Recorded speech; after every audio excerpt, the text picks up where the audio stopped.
Dad, they look like us that time we had nowhere to go. The words hung in the frozen air between Marcus Chen and his 10-year-old son Ryan, cutting through the December silence like truth through pretense. What do you do when Christmas Eve brings you face to face with your own reflection in a stranger's desperate eyes? When helping them means risking everything, but walking away means losing yourself. Before we continue, please tell us, where in the world are you tuning in from?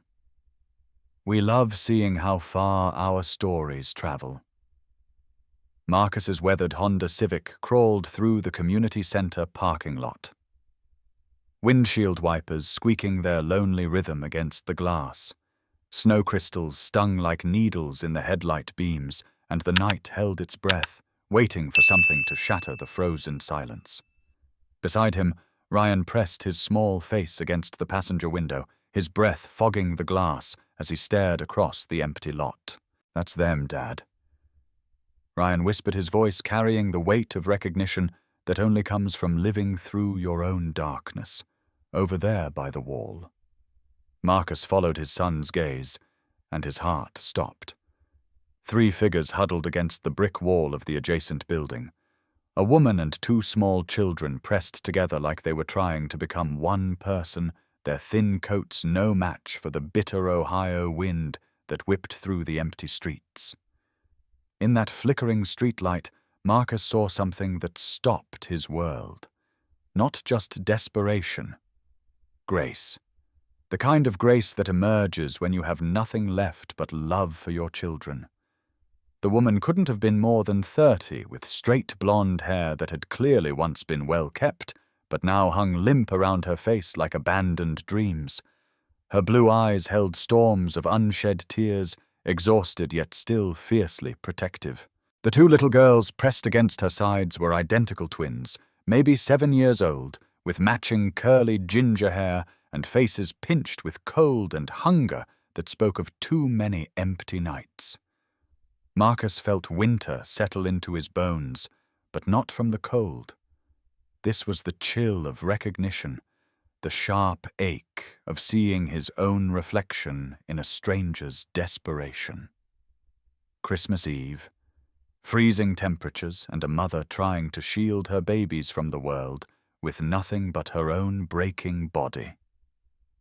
"Stay in the car for a minute, buddy," Marcus said, but his words felt hollow even as he spoke them. He was already moving muscle memory taking over, the way it had 7 years ago, when the world first taught him that love and loss were 2 sides of the same devastating coin. He popped the trunk, grabbing the wool blanket he kept for emergencies and the bag of canned goods they'd brought to donate. His worn boots crunched against the icy pavement as he approached slowly, carefully, not wanting to startle them. Sometimes the greatest gifts come wrapped in the darkest moments, he thought, remembering words his wife Catherine used to say when life felt impossible. The woman looked up as his footsteps approached. Even in the dim glow of the flickering streetlight, Marcus could see the weariness carved into every line of her face, the kind of exhaustion that comes from carrying the world on shoulders too small for such weight. "I'm sorry to bother you," Marcus said gently, stopping a few feet away. His voice carried the soft authority of someone who understood what it meant to be broken. He held up the blanket like an offering. "I'm Marcus. I was just dropping something off at the center, and I thought, well, I have this blanket and some food. Please take them." The woman stared at him with eyes that had forgotten how to trust kindness from strangers. Her voice was barely a whisper, formal and precise, even in her desperation. "I apologize for our presence here. We don't typically. We're not usually." "You don't need to apologize for needing help." Marcus interrupted, his tone firm but gentle. "Not to me, not to anyone." He turned and waved Ryan over. His son was already out of the car coat, unzipped, moving with the natural empathy that Catherine had somehow woven into their child's DNA before she left them both. Ryan jogged over, and without a word, without being asked, he took off his winter jacket and draped it carefully over the smaller twins' shoulders. Ryan didn't hesitate. 10 years old, and he already understood what his father had taught him without words. When someone is cold, you share your warmth. When someone is hungry, you share your food. When someone is alone, you share your heart. "Hi, I'm Ryan," he said, his voice carrying that particular brightness children save for making new friends. "What's your name?" "My dad says sharing warmth is like sharing hugs from far away." The little girl looked up at him with wonder, as if kindness was a foreign language she'd forgotten how to speak. "My name is Sophia," she stammered through chattering teeth, clutching the warm jacket around her small frame. "And I'm Emma," her sister added quietly, pressing closer to their mother's side. Sophia and Emma Ryan repeated testing the names like he was adding them to some invisible list in his heart. "Those are pretty names. Come on, it's super warm inside, and Mr. Henry makes hot chocolate that tastes like Christmas and hope mixed together." Marcus felt his throat tighten as he watched his son's natural leadership emerge. Being a parent means your heart lives outside your chest, he realized, and sometimes that heart recognizes another heart that's bleeding. Marcus said to the woman, "My name is Marcus Chen. This is my son Ryan. We'd like to help if you'll let us." The woman's composure finally cracked, tears spilling down her cheeks, like ice finally melting. "Isabella," she whispered. "My name is Isabella, and these are my daughters Sophia and Emma."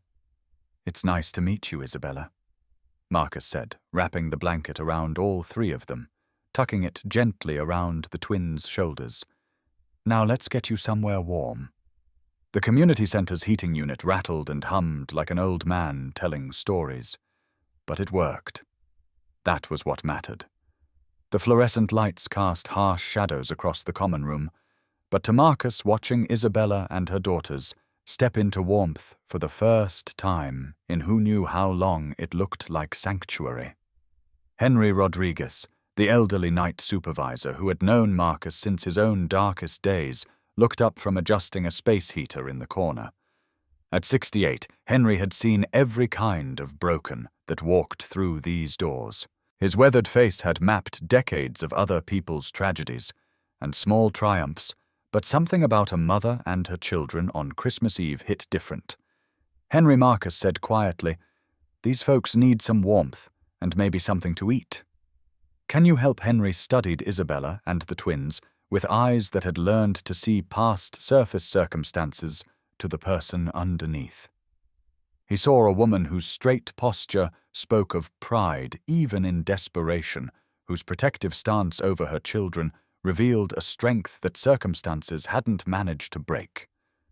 Of course, Henry said, his voice gruff but kind, carrying the authority of someone who had appointed himself guardian of the forgotten.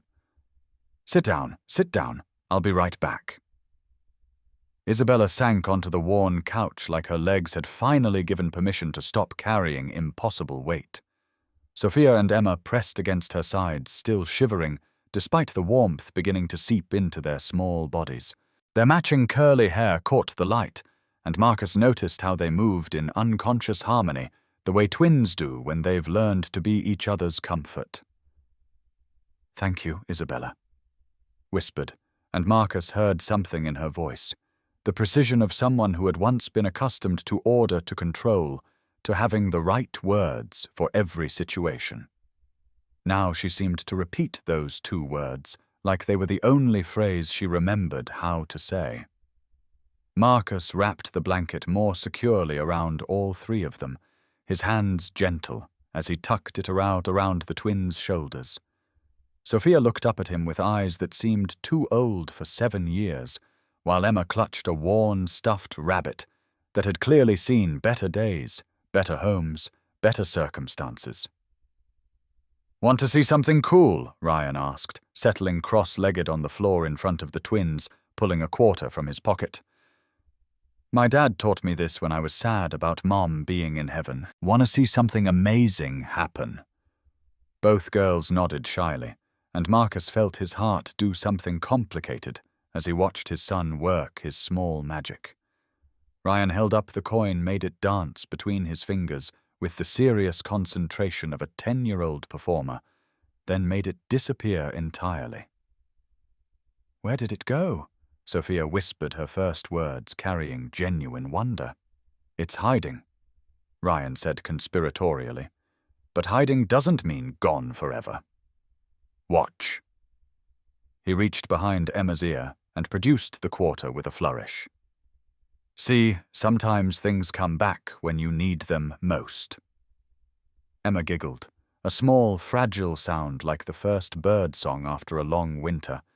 It was the first sound of pure joy Marcus had heard from either child, and it created something bright and warm in the sterile community center air. Henry returned with a tray that carried more than food. It carried hope made tangible. Steaming mugs of hot chocolate, thick sandwiches, and a plate of cookies shaped like stars and Christmas trees. The kind of simple abundance that becomes miraculous when you've been living on empty. Marcus watched as Isabella's fingers trembled when she reached for the food. Numbers never lie to you, he imagined her thinking. People do. But hunger doesn't lie either, and neither does love. She handed sandwiches to Sophia and Emma first, waiting until they'd taken their first tentative bites before allowing herself even a sip of hot chocolate. The twins ate slowly at first, as if they weren't sure the food was real, as if kindness might evaporate if they moved too quickly. Then hunger took over. The desperate, all-consuming hunger of children who hadn't had a proper meal in days. They ate with an intensity that made Marcus's chest ache with recognition. "Dad," Ryan said quietly, moving to sit beside Marcus on a bench across the room, giving the family space while staying close enough to help if needed. "They're hungry like we were that time after Mom died, when you couldn't remember how to make anything except cereal." Marcus nodded memories, stirring like sediment in still water. 7 years ago, grief had made him forget basic human functions. He'd learned to survive on routine, on the understanding that structure was the only thing keeping the chaos at bay. Wake up at 6, make breakfast even when his hands shook. Pack lunches even when he wanted to disappear, get Ryan to the school bus even when the world felt like it was ending. But you learned. Ryan continued, his voice carrying the wisdom that children develop when they've had to grow up too fast. You learned how to take care of us. Maybe they just need to learn too. Marcus studied Isabella as she carefully wiped Sophia's face with a napkin, as she whispered encouragement to Emma to drink more hot chocolate, as she made sure her daughters had everything they needed before taking a bite of her own sandwich. A mother doing what mothers do, putting their children first even when she was clearly starving herself. He noticed she was still wearing a wedding ring. Worn thin, but still there on her left hand like a ghost of promises that had been broken. But there was no husband here, no partner helping her keep their children safe and warm. Just her alone carrying the weight of 3 lives with grace that shouldn't have been possible under the circumstances. After the twins had eaten and begun to relax, curling together on the couch under the blanket with fuller bellies and warmer bodies, Isabella approached Marcus. Up close under the fluorescent lights, he could see her more clearly. Despite the exhaustion carved into every line of her face, despite the dirt smudged on her cheek and the desperation that clung to her like winter air, she had kind eyes. Eyes that had clearly cried too many tears recently, but eyes that still held strength. "I don't know how to thank you," she said, her voice stronger now, carrying the formal precision that suggested education background, a life that had once made sense. "You didn't have to do this." Marcus shook his head. "Can I ask what happened?" "You don't have to tell me if you don't want to." Isabella glanced at her daughters, making sure they were far enough away not to hear, then looked back at Marcus with eyes that held the weight of betrayal and the fierce determination of someone who had learned to survive the unsurvivable. 6 months ago, Isabella began, her voice barely above a whisper. My world collapsed like a house of cards built on lies. The radiator rattled like chattering teeth in the background, and the smell of industrial coffee mixed with pine disinfectant created an odd comfort in the harsh fluorescent lighting. Marcus leaned forward, giving her his full attention, understanding that sometimes the most important conversations happen in the most unlikely places. My husband, Brandon, she continued. Her voice, cracking slightly on his name, took out a large loan without telling me. Said it was for a business opportunity. Something that would change our lives. Her laugh was hollow, broken glass, wrapped in bitter truth. He was right about that part. Marcus stayed quiet, letting her find the words at her own pace. He'd learned from his own grief that healing happens in its own time, that rushing someone's pain only deepens the wound. Then he left Isabella, said, her formal composure finally cracking. Ran off with a woman he'd been seeing behind my back. Left us with nothing but his debt. The men who came for the money, they took everything. Our house, our car, every penny in our savings account. They didn't care that I didn't sign anything, didn't know about any of it. They just wanted their money. Marcus's jaw tightened, his hands curling around the edge of the bench. The fluorescent light cast harsh shadows across his face, highlighting the anger that was building like a storm. He abandoned his children. The shelter we've been staying at is full tonight because of the holiday. Isabella continued, her voice gaining strength as she spoke. We've been waiting outside all evening, hoping a spot would open up, but it's Christmas Eve. Everyone needs somewhere to go tonight.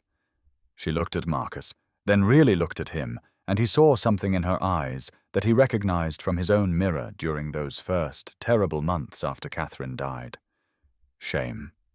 The kind of shame that comes from feeling like you failed at the one job that matters most. I've been applying for jobs everywhere, she said, but no one wants to hire someone with no permanent address. The girls need to be in school, but I can't enroll them without a home. I feel like... Her voice broke completely. I feel like I'm failing them every single day. Marcus understood that feeling intimately. He'd carried it like a weight on his chest for years after Catherine died, the crushing responsibility of being the only thing standing between a child and complete devastation. From across the room, Ryan's voice drifted over as he continued entertaining the twins. Sophia.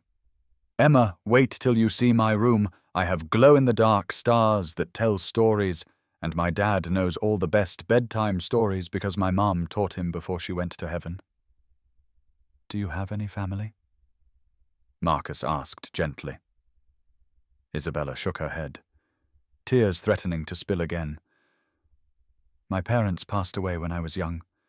I was raised by my grandmother, but she died 3 years ago. My husband's family. She swallowed hard. They blamed me when he left, said I must have driven him away, that I wasn't good enough.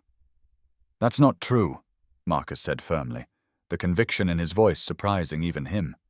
You didn't do anything wrong. He did. He's the one who failed, not you. Isabella stared at him, and fresh tears spilled down her cheeks. I don't know what I did wrong, she whispered. I tried to be a good wife. I worked diligently, took care of the girls, kept our home. I don't understand what I did to deserve this. Marcus leaned forward, his voice low and steady, carrying the authority of someone who had survived his own impossible circumstances. You didn't deserve any of it. And your daughters don't deserve to spend Christmas Eve freezing on the street. Across the room, Ryan was showing the twins another magic trick, this time making a pencil appear to bend without breaking. Sophia clapped her hand softly while Emma giggled, that same fragile sound that seemed to fill the corners of the community center with something that had been missing. An idea was forming in Marcus's mind. Probably not logical, definitely risky, but something about this moment felt bigger than logic. Something about the way Ryan had immediately given his coat to Emma, the way he'd made them laugh when they'd forgotten how the way Isabella held herself with dignity even when she had nothing left to be dignified about. He wasn't just helping strangers, he realized. He was healing something in himself, he hadn't known was still broken. "Listen," Marcus said, making a decision that would change everything. "I have a small house. It's not much, but there's a guest room. You and the girls could stay there, just until you get on your feet." Isabella's eyes went wide with shock. "I can't. We couldn't impose like that. You don't even know us." "I know enough," Marcus said firmly.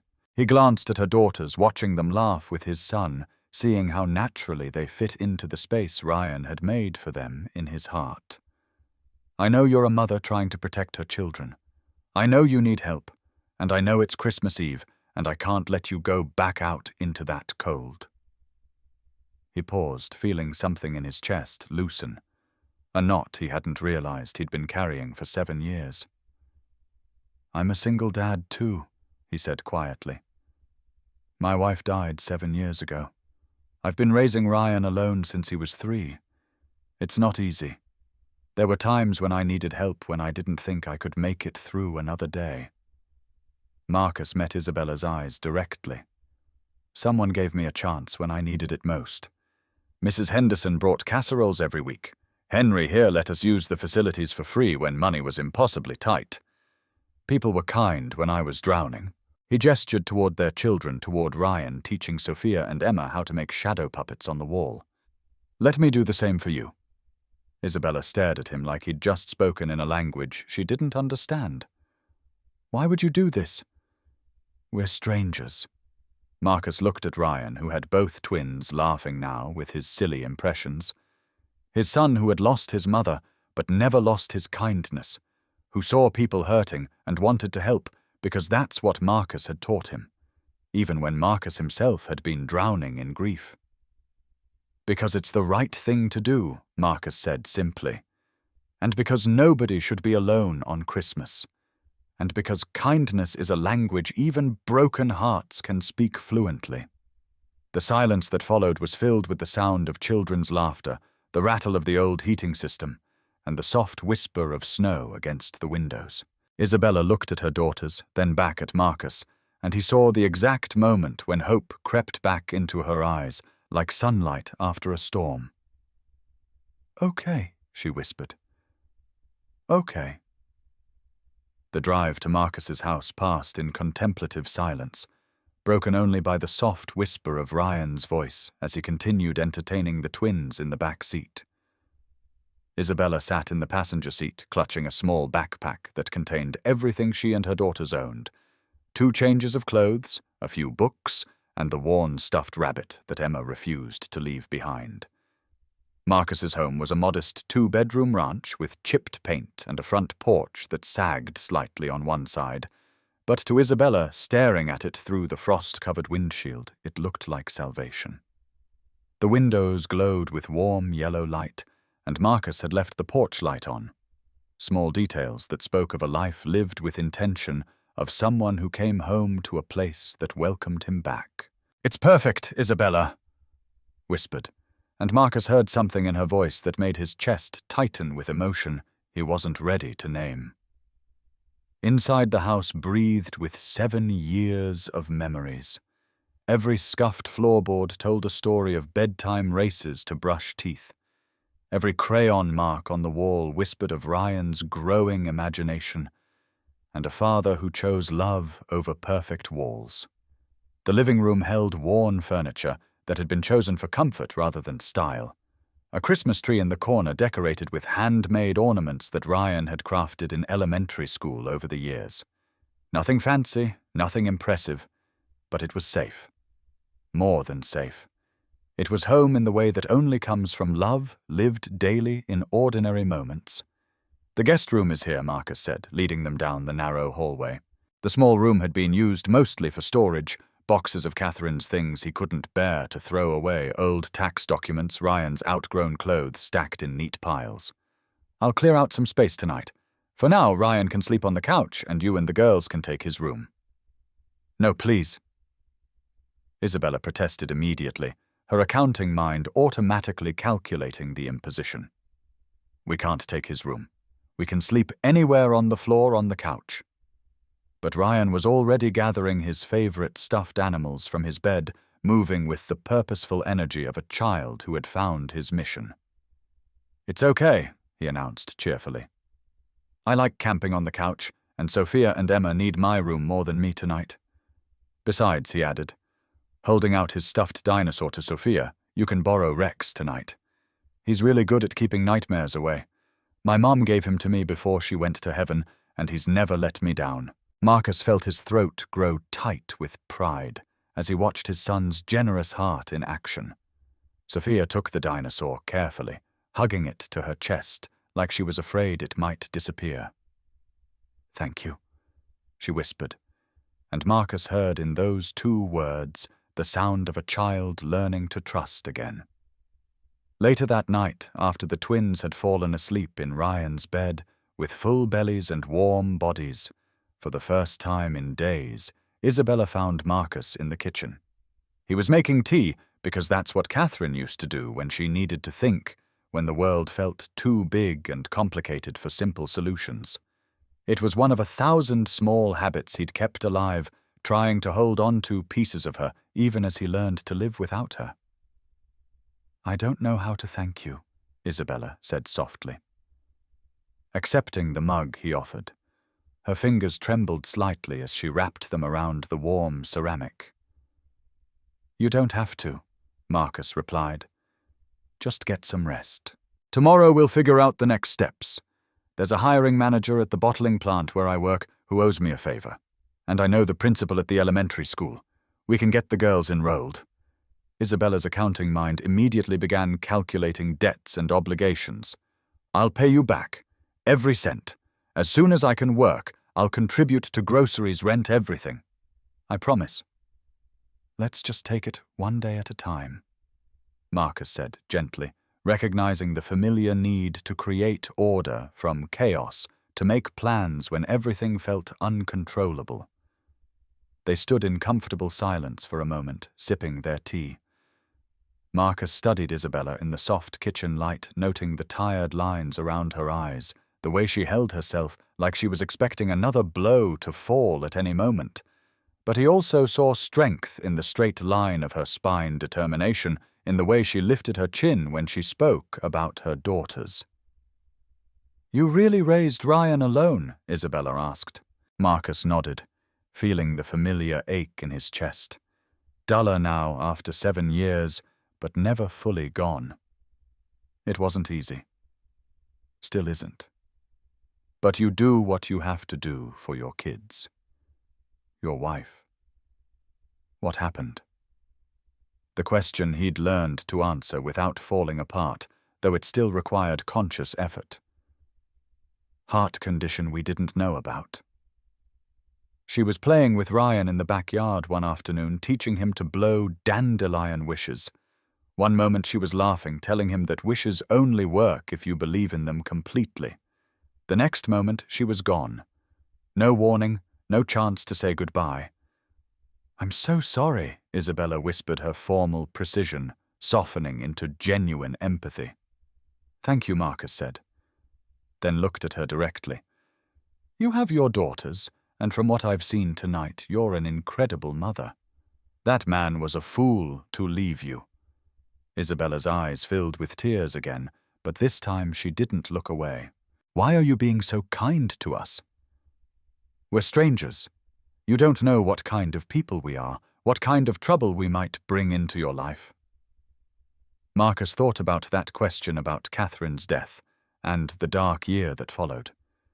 About Mrs. Henderson bringing casseroles every week until he learned to cook again. About Henry at the community center letting them use the facilities for free when money was impossibly tight. About all the small kindnesses from strangers that had kept Marcus and Ryan afloat when they were drowning in grief. "Because people were kind to me when I needed it most," he said finally. "And because kindness matters especially on Christmas Eve. And because—" He hesitated, then continued with quiet honesty. "Because I think sometimes the people who need saving end up doing the saving instead." Isabella looked at him, and something passed between them. A recognition of shared pain, shared struggle, shared strength. They were both wounded, both fighting, both doing everything possible to protect the children who depended on them. But more than that, they were both survivors who had learned that love doesn't diminish when it's shared. It multiplies. "Merry Christmas," Marcus Isabella said softly. "Merry Christmas, Isabella." Neither of them knew it yet, but something was beginning. Something neither had been looking for, but both desperately needed. Outside, snow began to fall gently over the small Ohio town, covering the streets in white, making everything clean and new again. Christmas morning arrived with the smell of pancakes burning and the sound of children's laughter echoing through rooms that had been too quiet for too long. Marcus stood at the stove, spatula in hand, watching smoke curl up from what were supposed to be perfect Christmas breakfast pancakes, when Ryan's voice drifted in from the living room. "Sophia, Emma, watch this. My dad taught me how to make pancakes shaped like dinosaurs, but sometimes they look more like, abstract art." Marcus smiled despite his culinary failure. 7 years of single parenthood had taught him many things, but perfect pancakes on demand was not one of them. He'd learned instead that love could be measured in attempts rather than successes, that showing up mattered more than getting everything right. Isabella appeared in the kitchen doorway looking more rested than the night before, though her eyes still carried shadows of worry that would take more than one good night's sleep to erase. She was wearing the same clothes from yesterday. She had no choice, but she'd managed to wash her face and tame her hair into something resembling order. "I can help," she said immediately, moving toward the stove with the automatic efficiency of someone accustomed to fixing problems. "Please let me help with something." Marcus stepped aside and they fell into an easy rhythm that surprised them both. Him flipping the rescued pancakes while she set the table, their movements synchronized in a way that felt natural, comfortable, like a dance they'd been practicing for years rather than hours. "You don't have to do anything," Marcus said.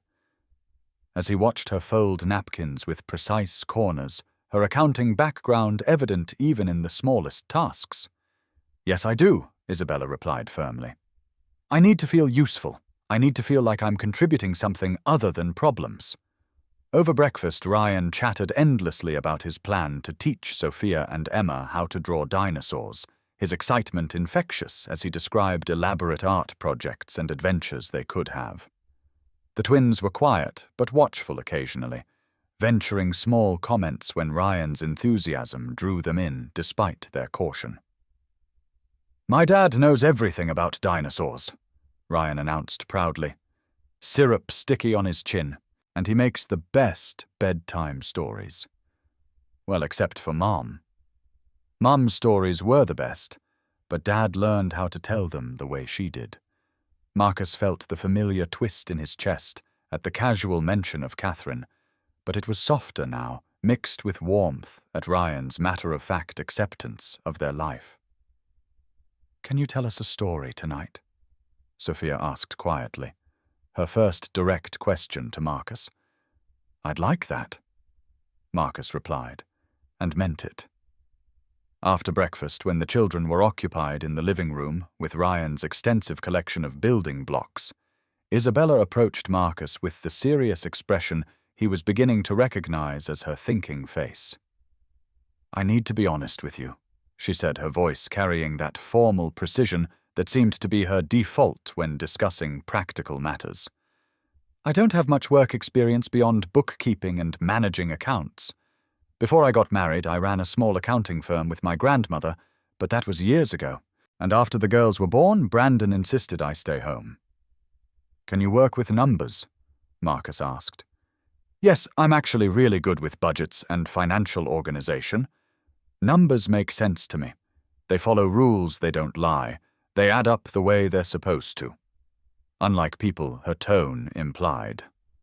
Marcus felt something click into place, a solution forming with the satisfying precision Isabella would appreciate. "Then I know exactly where you need to work. The bottling plant needs someone in their accounting department. Our current person is, well, let's say numbers and him don't get along. Let me make a call." The days after Christmas blurred together in a strange, unexpected harmony that surprised everyone involved. Marcus called Bernard his gruff hiring manager, who owed Marcus several favors after Marcus had covered his shifts during a family emergency the previous year. Bernard grumbled about interviewing someone on such short notice, but he trusted Marcus's judgment. Isabella got the job within the week. She started in the accounting department, and within 2 weeks she'd organized their entire filing arrangement and caught 3 significant errors that had been costing the company thousands of dollars.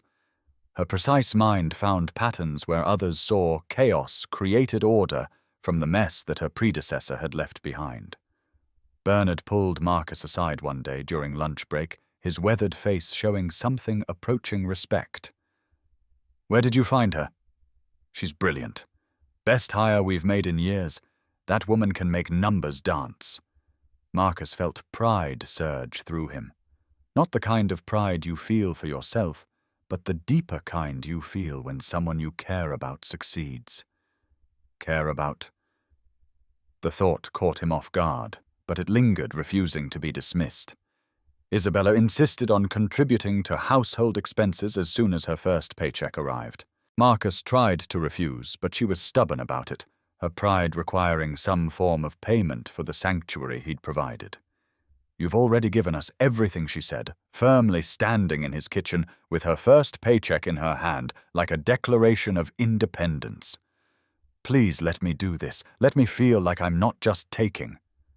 So they worked out an arrangement that satisfied her need for dignity and his recognition of her circumstances. She covered groceries, he handled rent and utilities. They split everything else.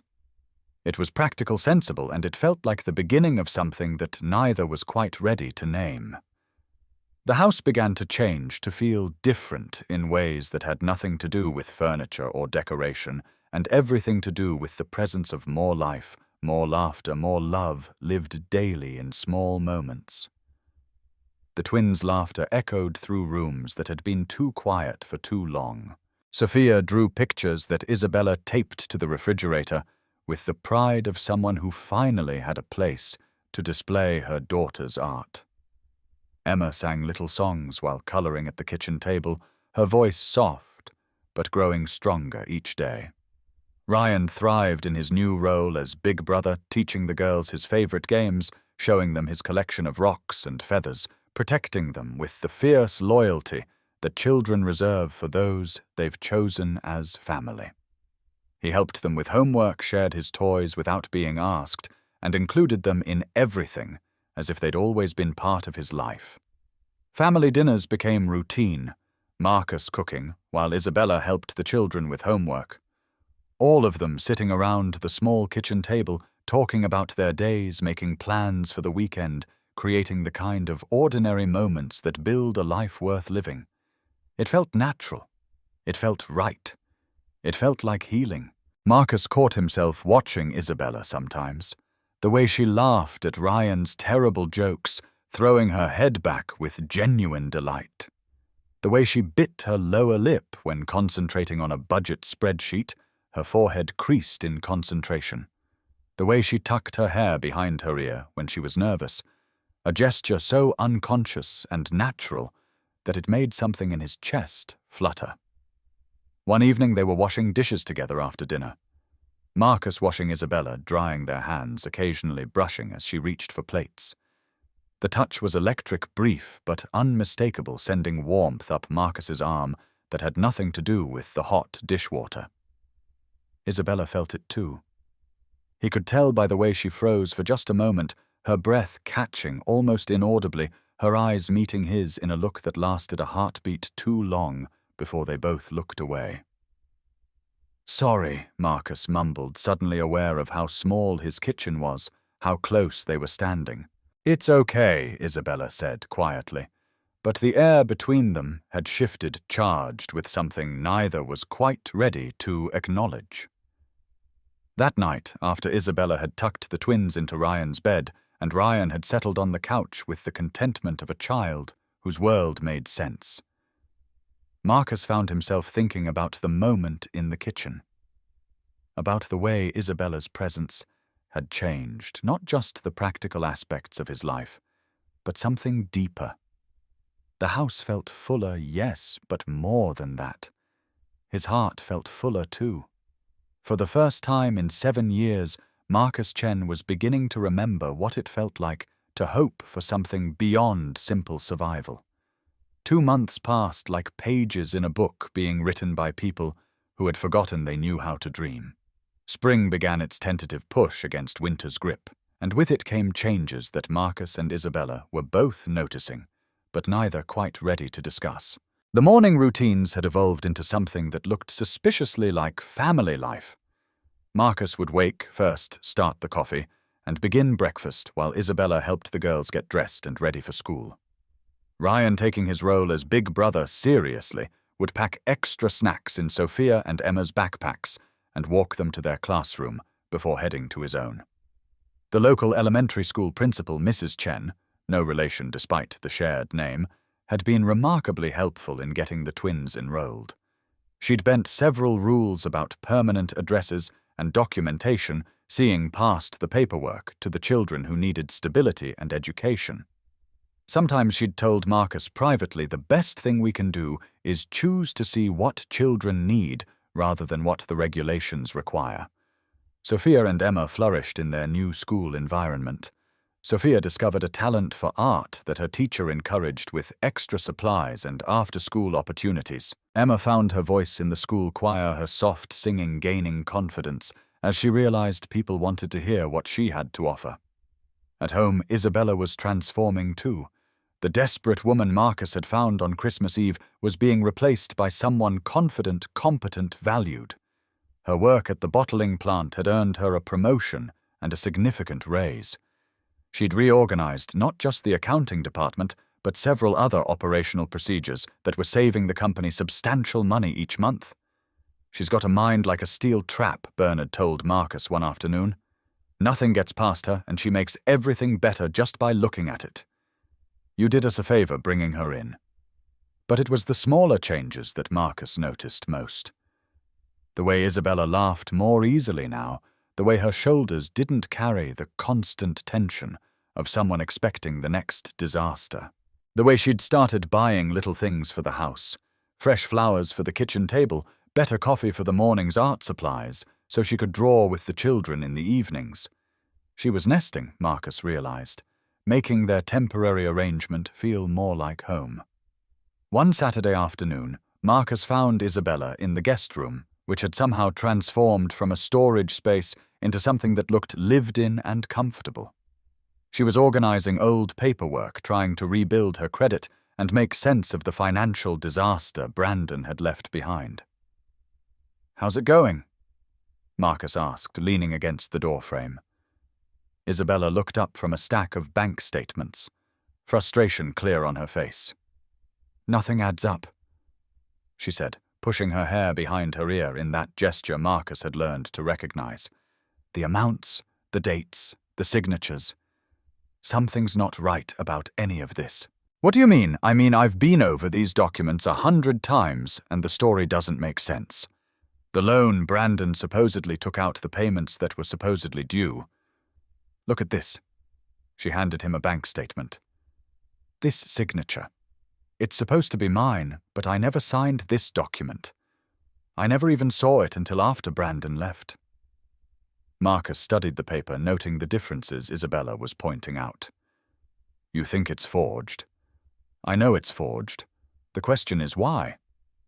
Why would Brandon forge my signature on a loan document and then abandon us to deal with the consequences?" A cold suspicion was forming in Marcus's mind, but he didn't want to voice it yet. "What else are you finding?" "Text messages that don't line up with what he told me. Bank transfers to accounts I've never heard of. Gambling websites in our internet history that I never accessed." Isabella's voice was growing stronger, more determined. "Marcus, I don't think Brandon was in debt. I think he created the debt story to cover something else.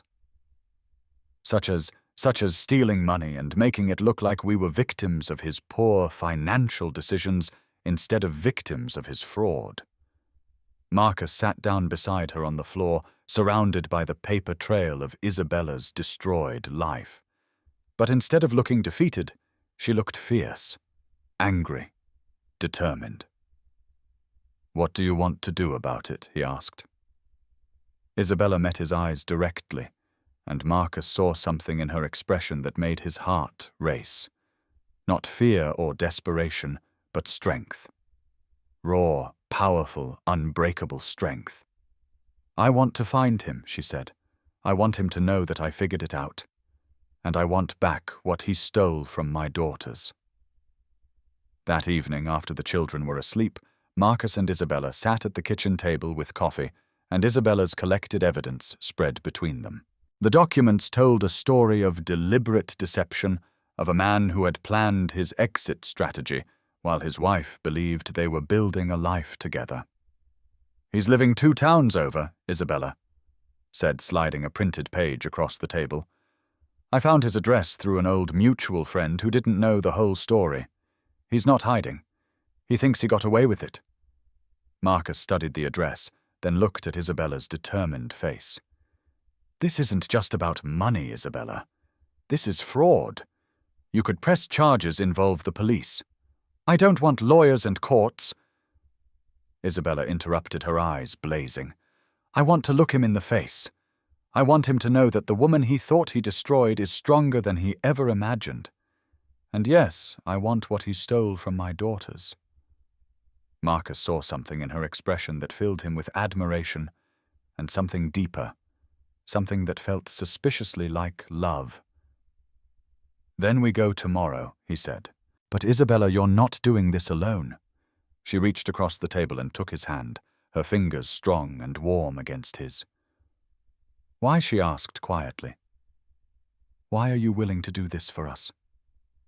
Marcus looked at their joined hands, then into Isabella's eyes, and felt the truth settle into his chest, like something that had always been there, waiting to be acknowledged.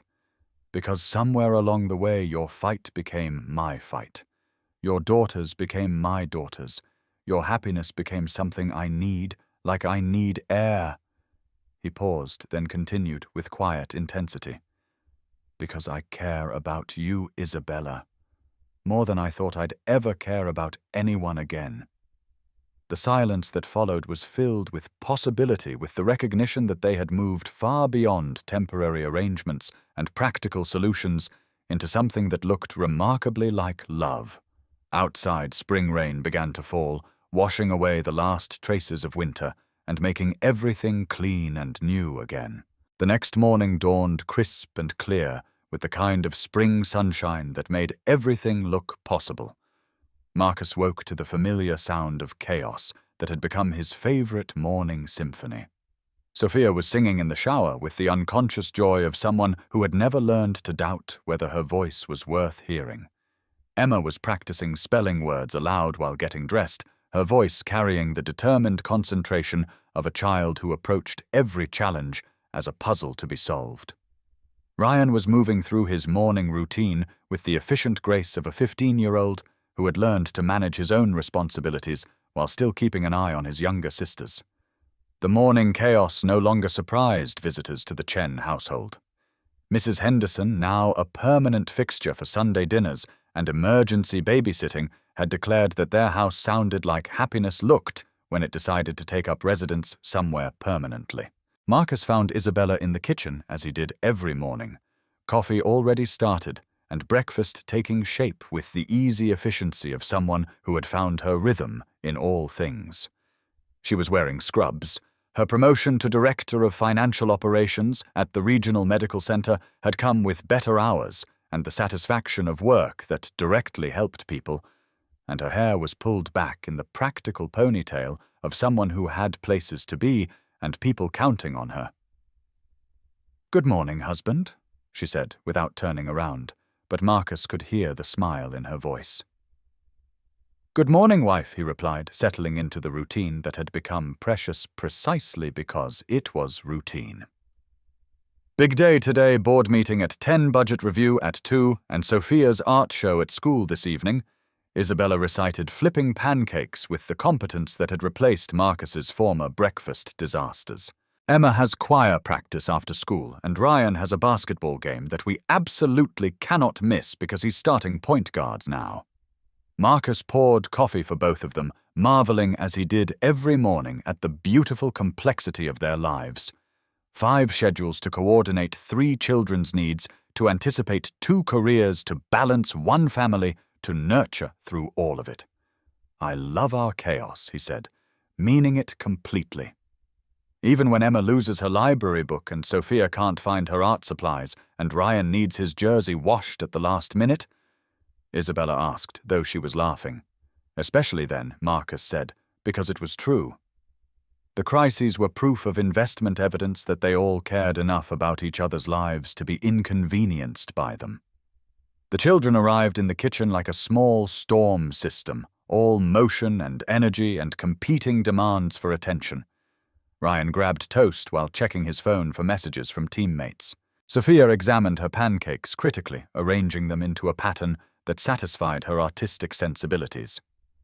Emma practiced her spelling words between bites, determined to ace the quiz that would determine her placement in the advanced reading group. Dad Ryan said, looking up from his phone, "Coach wants to know if you can help with the team dinner on Friday. He says you make the best lasagna on the parent volunteer list." Marcus felt pride warm his chest at the casual way Ryan claimed him in front of his teammates, the unconscious certainty in his voice when he called him Dad. Legal adoption papers had made it official 2 years ago, but the emotional adoption had happened much earlier, in small moments of trust and care that had built into unshakable family bonds. "Tell Coach I'll bring 2 pans," Marcus said, "and tell him Sophia wants to make the garlic bread because she's perfecting her recipe." "Can I really?" Sophia asked, excitement lighting her face. At 12, she approached cooking with the same artistic intensity she brought to her paintings. "Of course," Isabella said, reaching over to smooth Sophia's hair with the casual affection that had become automatic. "But we're practicing tomorrow night first. No sending experiments to the team dinner." Emma, now 11, and possessed of the practical wisdom that came from being the middle child in a family that thrived on organized chaos, looked up from her spelling list. "Are we still having the neighborhood barbecue next weekend? Because Mrs. Patterson asked if she could bring her famous potato salad, and I told her yes, because it's really good, and also she's been lonely since Mr. Patterson died."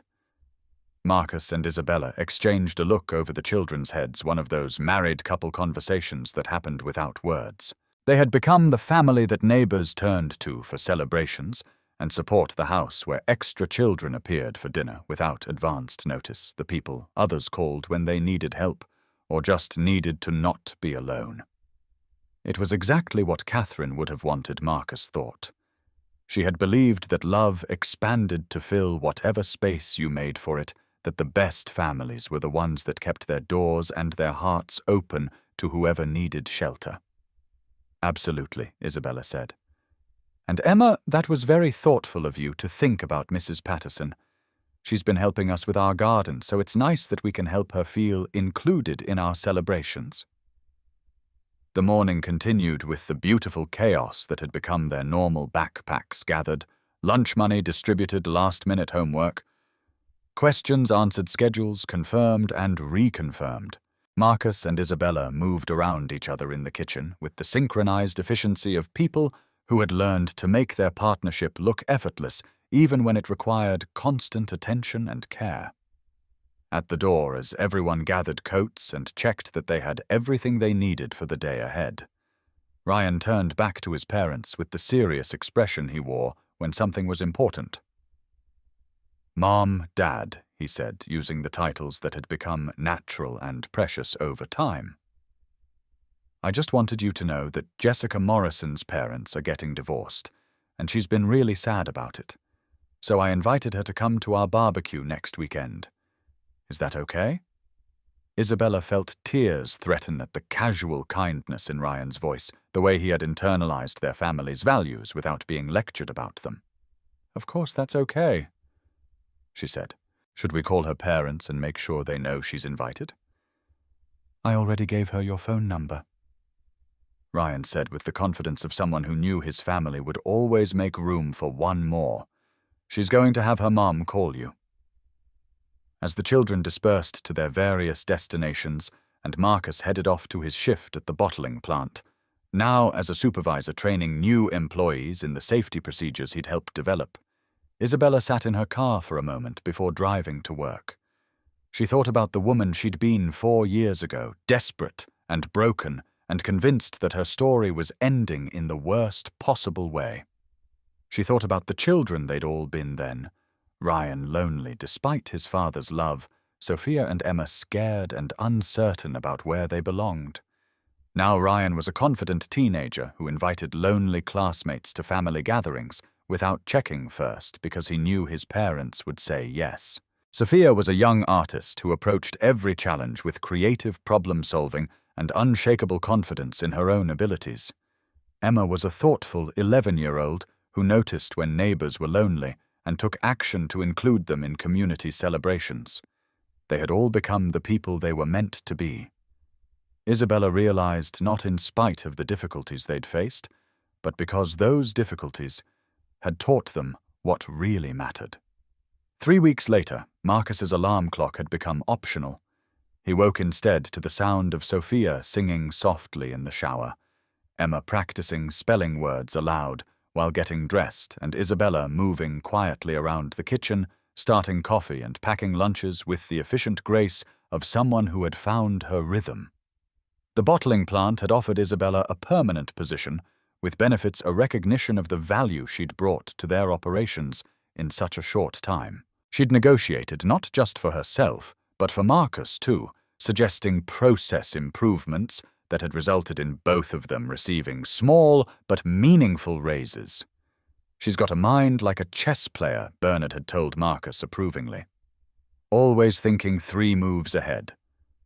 The children had settled into their new school routines with the adaptability that children possess when they feel secure. Sophia's art teacher had entered one of her drawings in a regional contest, and Emma had been selected for a special reading group for advanced students. Ryan basked in his role as their guide and protector, introducing them to friends and making sure they never felt alone or uncertain. On this particular morning, Marcus found Isabella at the kitchen table with her laptop, a steaming mug of coffee beside her, and that familiar line of concentration between her eyebrows that appeared when she was solving complex problems. Working early, he asked, settling into the chair beside her.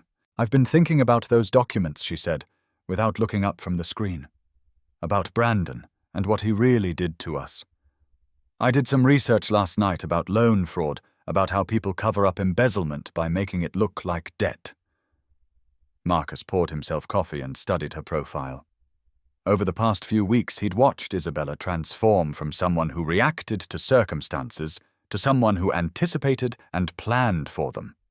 The change was remarkable, and if he was honest with himself, incredibly attractive. "What did you find?" "Patterns," she said, finally looking up at him. "Brandon's story doesn't match any legitimate loan process. The timing is wrong, the documentation is inconsistent, and the supposed creditors don't exist in any official capacity." She turned the laptop toward him. "I think what really happened is that Brandon stole money from his employer, from our accounts, possibly from other people, and needed to create a story that would explain why we lost everything." Marcus leaned closer to read the screen, immediately aware of Isabella's presence beside him, the subtle scent of her shampoo, and the warmth of her arm almost touching his. "So the debt collectors who took your house were probably friends of his or people he hired to make the whole thing look legitimate. Think about it. Real creditors would have involved lawyers, courts, proper legal processes. These men just showed up and took everything, claiming they had the right to do so. I was too shocked and scared to question it properly." Marcus felt anger building in his chest, the kind of protective fury that came from watching someone you care about be victimized by someone who was supposed to love them. "Isabella, this isn't just fraud. This is theft on a massive scale." "I know." Her voice was steady, determined. And I'm going to prove it. Over the next hour, Isabella showed Marcus the evidence she'd been gathering: bank records that didn't match Brandon's timeline, employment documents that revealed significant discrepancies in his claimed income, social media posts that contradicted his story about financial hardship. "He's not hiding," she said, pulling up a Facebook profile. "Look at this." The photos showed Brandon at expensive restaurants wearing designer clothes, standing beside a car that was far beyond the means of someone supposedly crushed by debt. In several photos, he was with a woman Marcus didn't recognize, attractive young, wearing jewelry that looked expensive. "That's Rebecca," Isabella said quietly. "The woman he left us for. They look happy, don't they? Happy and prosperous, considering how broke he claimed to be when he abandoned his children." Marcus studied the photos, noting the dates. "These were taken after he left you. After he told you there was no money left." "Exactly." Isabella closed the laptop with more force than necessary. "I want to confront him, Marcus. I want him to explain this to my face. But more than that, I want him to return what he stole from Sophia and Emma's future." Marcus reached over and took her hand, noting how much steadier it was now than it had been that first night at the community center. "Then that's what we'll do. But Isabella, we do this smart. We document everything, we bring evidence, and we make sure you're protected." Why, Isabella asked the same question she'd asked weeks ago, but this time with different meaning. This time asking not why he'd help strangers, but why he'd involve himself in her fight for justice. Marcus looked at their joined hands, then into her eyes, and felt the truth settle into words he was finally ready to speak. "Because your fight became my fight the moment I realized I care about you. Really care about you. Because I can't stand the thought of someone hurting you and getting away with it."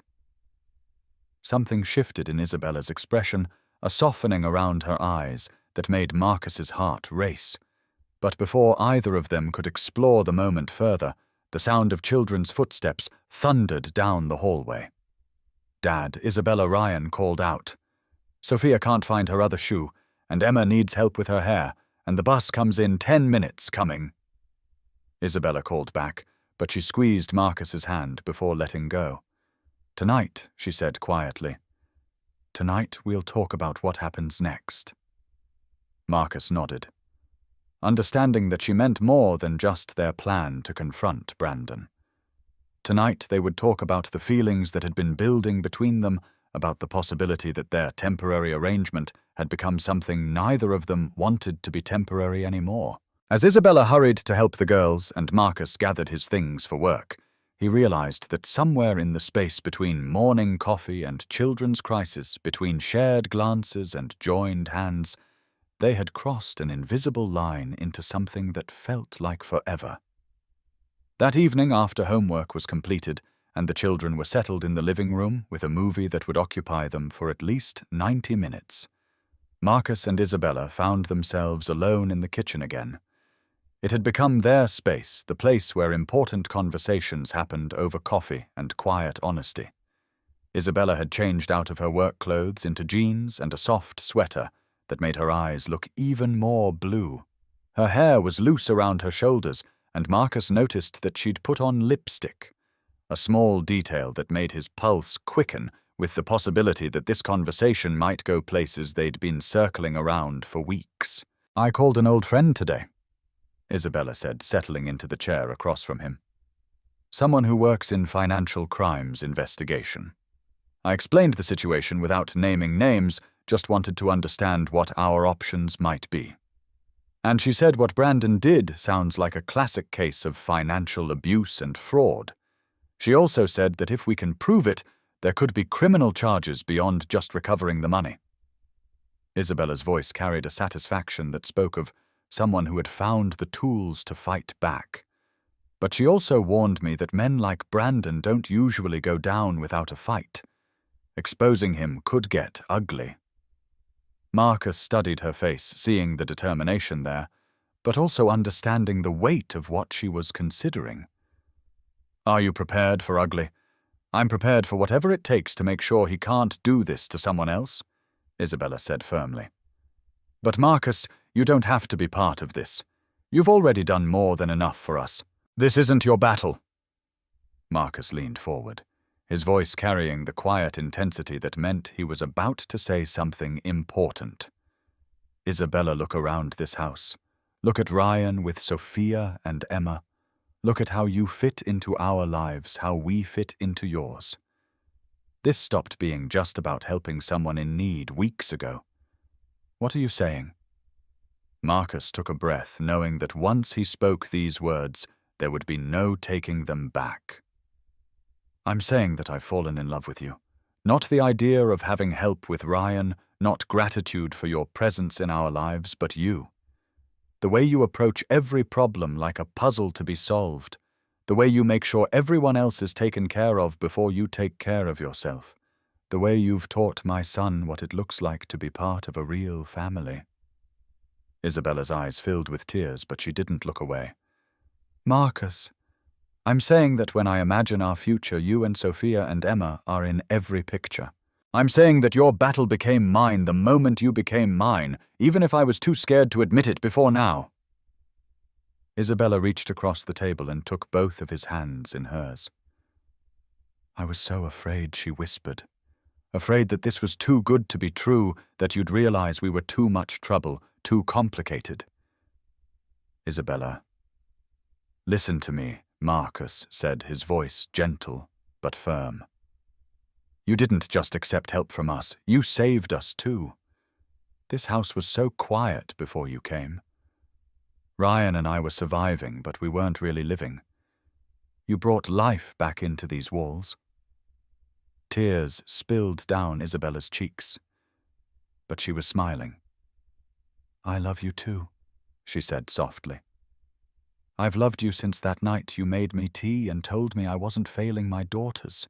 Since you looked at me like I was worth something when I felt like I was worth nothing. Marcus stood and moved around the table, pulling Isabella into his arms. She fit against him perfectly, her head tucked under his chin, her arms around his waist, like she belonged there. They held each other in the quiet kitchen, surrounded by the ordinary details of the life they'd been building together, without quite realizing it. So we do this together, Marcus said eventually. We confront Brandon, we get justice for you and the girls, and then we figure out what forever looks like. Together, Isabella agreed, pulling back to look at him. But Marcus, are you sure, really sure? Because once we take this step, once we admit that this is real, there's no going back. Marcus looked into her eyes and saw his future reflected there. Not the careful, controlled existence he'd built around grief and responsibility, but something bigger and messier and infinitely more beautiful. I've never been more sure of anything in my life, he said. And then he kissed her. The kiss was soft at first, tentative, full of the wonder that comes from finding something you weren't looking for but desperately needed. Then Isabella's arms tightened around his neck, and Marcus deepened the kiss, pouring months of carefully controlled feelings into this moment of finally letting himself want something more than simple survival. When they broke apart, both were breathing hard, both smiling with the kind of joy that comes from taking a leap and finding out you can fly. Ryan's voice cut through the moment, followed immediately by giggles from Sophia and Emma. Dad's kissing Isabella. That's so weird. Marcus and Isabella sprang apart, both blushing like teenagers caught by their parents.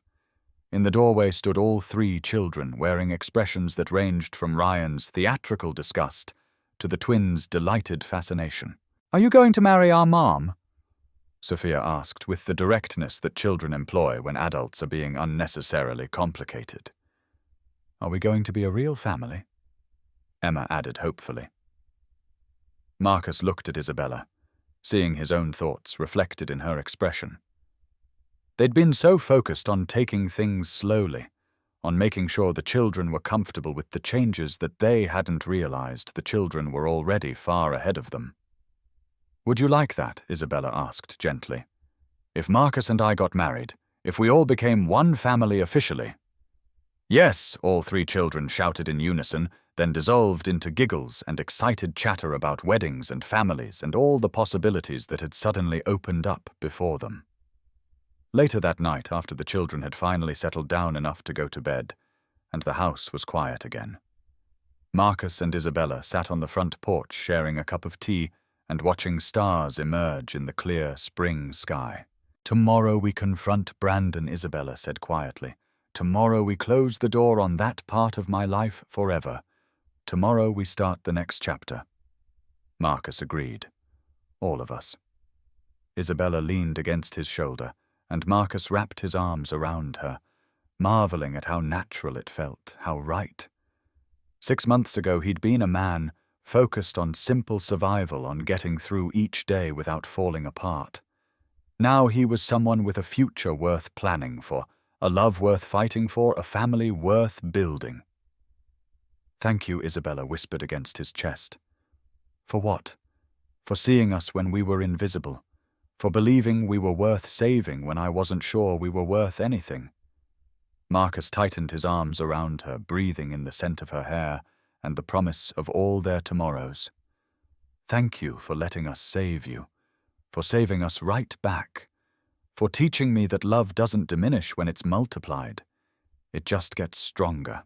Above them, stars wheeled across the Ohio sky, witness to the quiet miracle of broken people learning to heal together, of strangers becoming family of love, finding a way to bloom even in the darkest soil.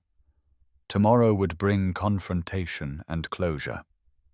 Tonight was for holding each other close and marveling at the unexpected gift of second chances. Saturday morning arrived with the kind of crisp clarity that made difficult conversations feel possible. Isabella sat at the kitchen table with her laptop open and manila folders spread around her like battle plans. Her evidence organized with the precision that had made her so valuable at the bottling plant. Marcus poured coffee for both of them and settled beside her, noting the determined set of her shoulders, the calm focus in her eyes. This wasn't the desperate woman he'd found on Christmas Eve. This was someone who had found her strength and knew exactly how to use it. I spent most of last night going through everything again, Isabella said, handing him a printed email. Look at this. I finally tracked down Brandon's actual employment records. He wasn't struggling financially when he left us. In fact, he'd just received a significant bonus. Marcus studied the document, his anger building as the implications became clear. So the story about business opportunities and bad investments? All lies. Isabella pulled up bank statements on her laptop screen. But here's the part that really shocked me. Remember how he claimed the loan was for a business investment? Look at these transfers. She pointed to a series of transactions that painted a picture of methodical theft. Large amounts moved from their joint accounts to accounts Isabella had never seen before, all happening in the weeks before Brandon claimed they were in financial crisis. Isabella, Marcus said slowly, understanding beginning to dawn, this isn't just fraud. He was planning this for months. He was stealing from you while you thought you were building a life together. It gets worse. Isabella's voice was steady, but Marcus could see the effort it took to maintain that control. I found gambling websites in our computer history, but they're all dated after he left. He was creating a digital trail to support his story about gambling addiction even after he was gone. Marcus leaned back in his chair, stunned by the calculated nature of Brandon's deception. The debt collectors who took your house. I called around yesterday. The company they claimed to represent doesn't exist. The documents they showed me were elaborate fakes. Isabella's laugh was sharp, bitter. I was so scared, so overwhelmed by everything falling apart that I never questioned them properly. I just let them take everything. This wasn't your fault, Marcus said firmly. You were dealing with the shock of your husband abandoning you and your children. You had no reason to expect this level of deception. Isabella nodded, but Marcus could see the residual shame in her eyes, the way trauma makes victims blame themselves for not seeing what they had no reason to suspect. The good news is that all of this is documented. Bank records, email trails, employment history. It's all here. Brandon thought he was so clever, but he left a paper trail that proves everything. She pulled up another document on her laptop.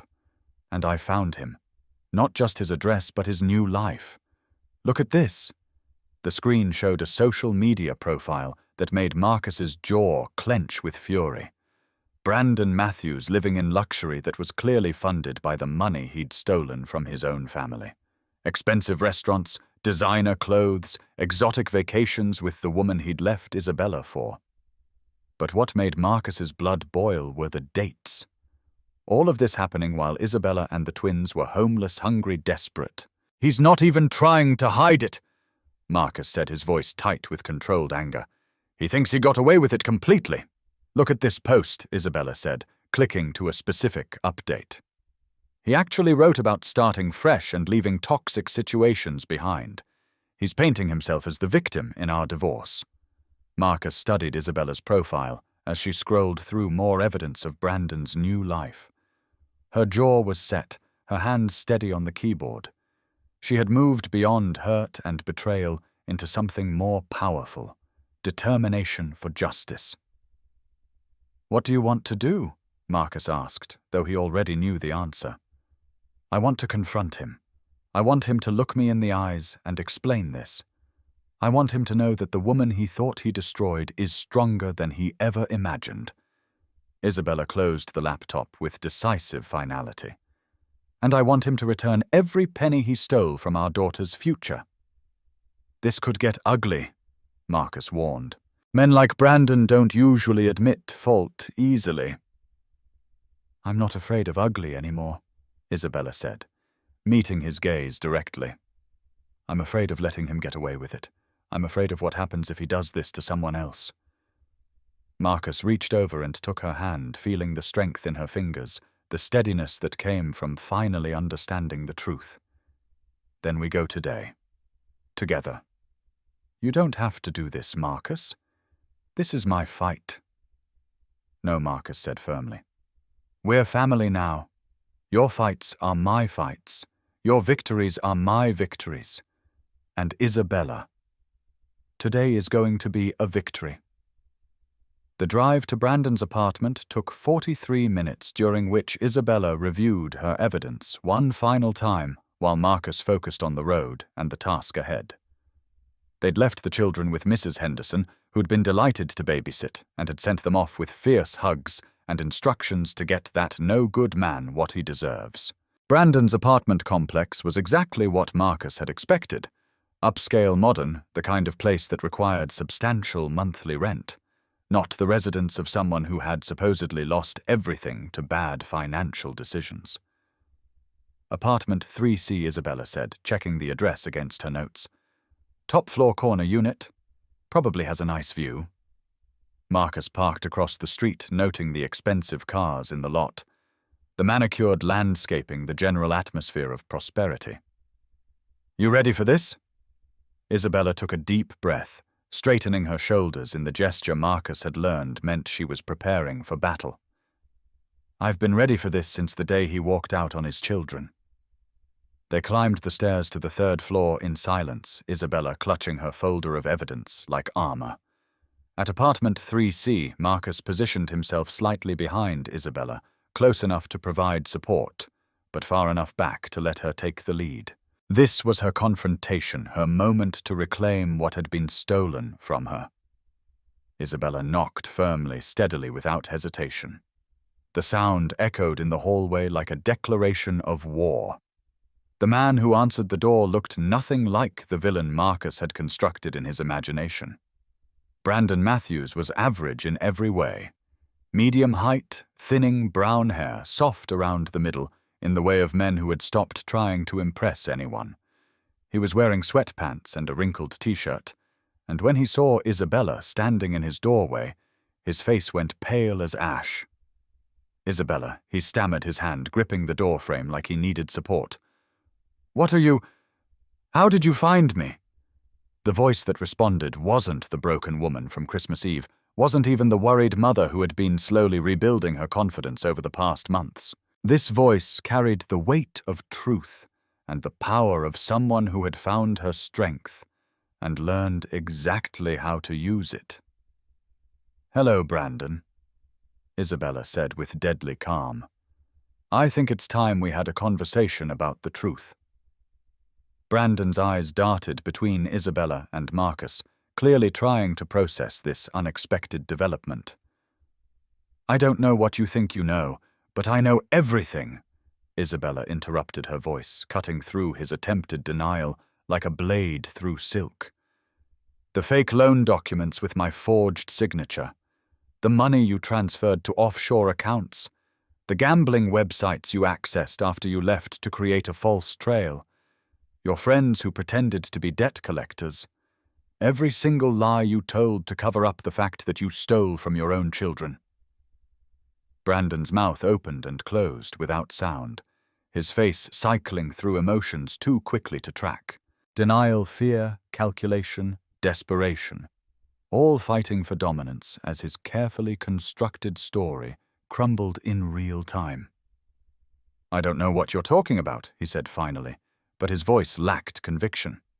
Isabella opened her folder and pulled out bank statements, employment records, printed emails, months of detective work organized into undeniable proof.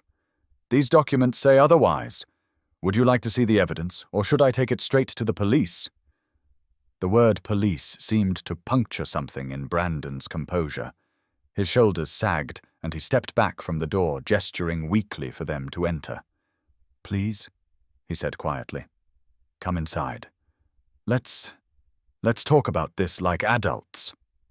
The apartment was exactly what Marcus had expected. Expensive furniture, large-screen television artwork that cost more than most people made in a month. But what made his anger flare was the photograph on the mantel Brandon with his new girlfriend. Both of them smiling on what appeared to be a tropical vacation, the kind of vacation that required substantial disposable income. "Nice place," Isabella said, her voice dripping with controlled fury as she took in the obvious signs of wealth. "Interesting decor for someone who supposedly lost everything to gambling debts." Brandon followed her gaze to the photograph and had the grace to look ashamed. "Isabella, please. I can explain." Explain what Isabella's composure finally cracked, months of suppressed rage pouring out in a voice that shook with emotion. "Explain how you forged my signature on loan documents. Explain how you hired actors to pretend to be debt collectors. Explain how you abandoned your daughters and left them homeless while you lived like this." She gestured around the apartment with movements that were sharp, angry, powerful. "Explain how Sophia and Emma were begging for food on Christmas Eve while you were posting pictures of expensive dinners on social media." Each accusation hit Brandon like a physical blow. He sank into an expensive leather chair, his face in his hands, the picture of a man whose carefully constructed lies were finally collapsing around him. "It wasn't supposed to happen like that," he whispered. "I was desperate. The gambling got out of control and I needed money to cover my debts before they came after me. So you decided to destroy your family instead." Marcus spoke for the first time, his voice carrying the controlled fury of someone who had seen what Brandon's choices had cost. "You made your wife and children pay for your mistakes." Brandon looked up at Marcus with eyes that were red with tears, that looked more like self-pity than genuine remorse. "Who are you?" "This is between Isabella and me." "This is Marcus." Isabella said, her voice regaining its steel edge. "He's the man who found your daughters crying from hunger on Christmas Eve. He's the man who gave us shelter when you left us with nothing. He's the man who's been more of a father to Sophia and Emma in 6 months than you were in 7 years. The words hit their target. Brandon flinched as if he'd been slapped, understanding finally penetrating his self-absorption. "You have 2 choices." Isabella continued, her voice now completely steady, completely in control.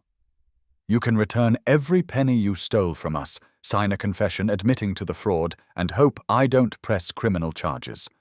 Or I can take this evidence to the police, to your employer, to every person in your new life, and make sure everyone knows exactly what kind of man you really are." "I don't have it all," Brandon said desperately. "The gambling, the debts, most of it's gone."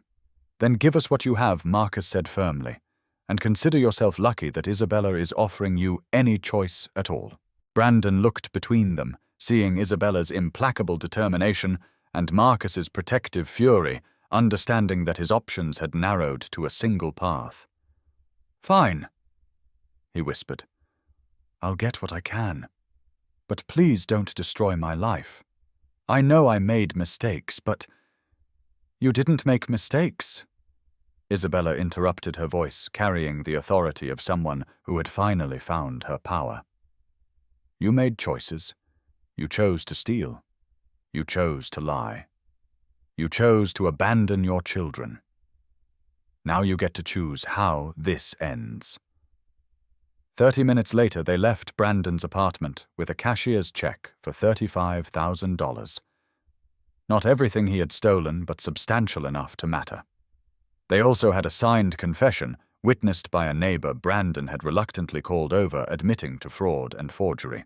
But more important than the money or the confession was what Isabella had reclaimed in that apartment: her sense of agency, her understanding of her own worth, her knowledge that she was strong enough to demand justice and get it. In the car afterward, Isabella sat quietly for several minutes, staring at the cashier's check in her hands like she couldn't quite believe it was real. Then suddenly she started laughing. Not the hollow sound Marcus had heard from her months earlier, but real laughter. Deep, cathartic, free. "I can't believe that worked," she gasped between laughs.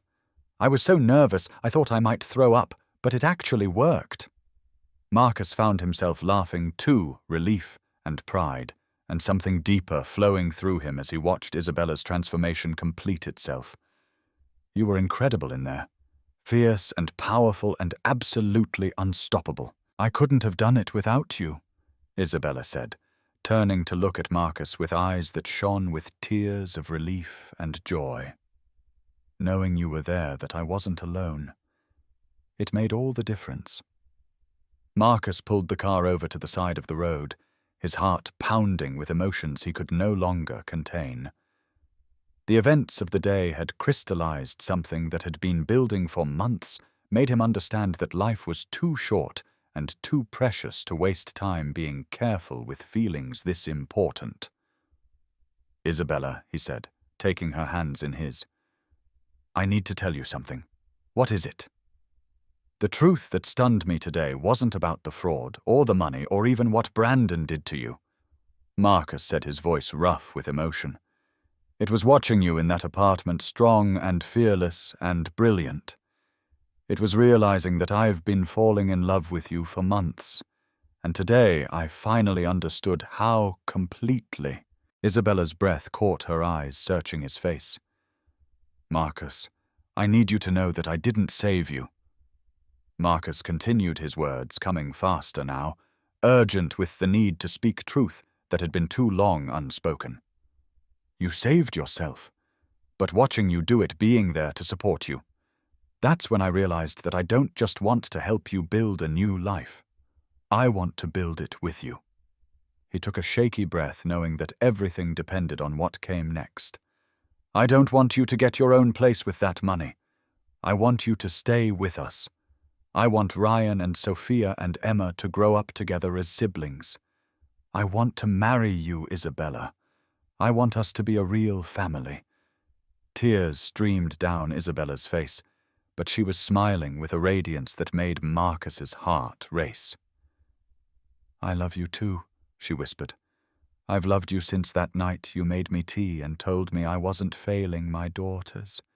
Since you looked at me like I mattered when I felt like I was worth nothing."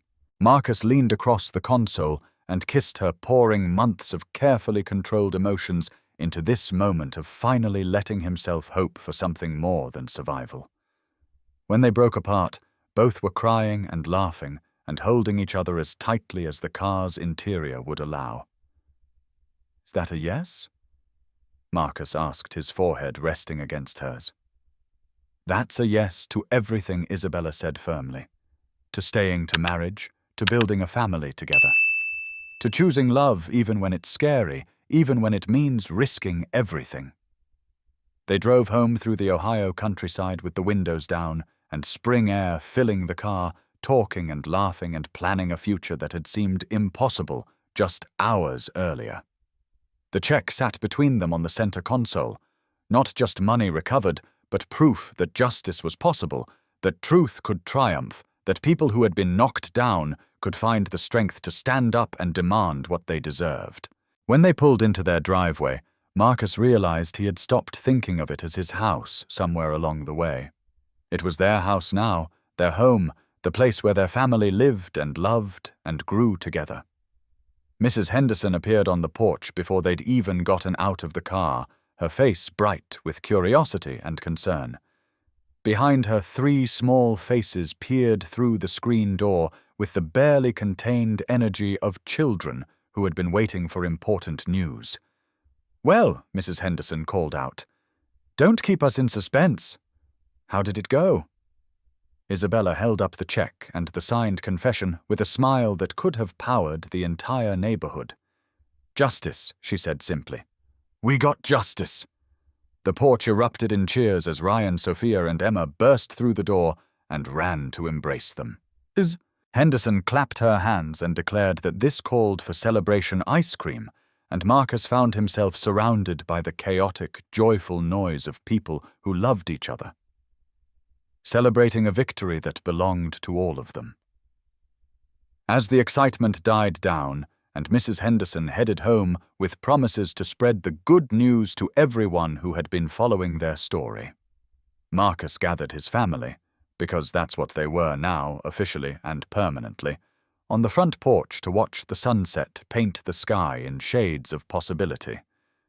"So what happens now?" Ryan asked, settling beside Marcus on the porch swing with the contentment of a child whose world had just gotten bigger and better. "Now we plan a wedding," Isabella said, pulling Sophia and Emma close on either side of her. "And we decide how to use this money to build the life we want. Maybe a bigger house, maybe college funds, maybe just the security of knowing we're safe. Now we become a real family," Sophia added seriously. "We already are a real family," Emma pointed out with 7-year-old logic. "We live together and love each other and take care of each other. That's what families do." Marcus looked around at these people who had chosen him just as surely as he had chosen them, and felt gratitude so profound it took his breath away. 6 months ago, he had been a man focused on simple survival. Tonight, he was someone with a future worth building, a love worth celebrating, a family worth everything. Sometimes the greatest miracles come from the smallest choices. Sometimes saving someone else is exactly how you save yourself. And sometimes on a frozen Christmas Eve, when you choose to stop and help strangers, you find exactly what you never knew you were looking for. 2 years later, the same community center that had sheltered them on that desperate Christmas Eve hummed with the purposeful energy of wedding preparations. Isabella stood in what had once been just another municipal room and marveled at how transformed it looked with white streamers and twinkling lights, how hope could turn the most ordinary spaces into something magical.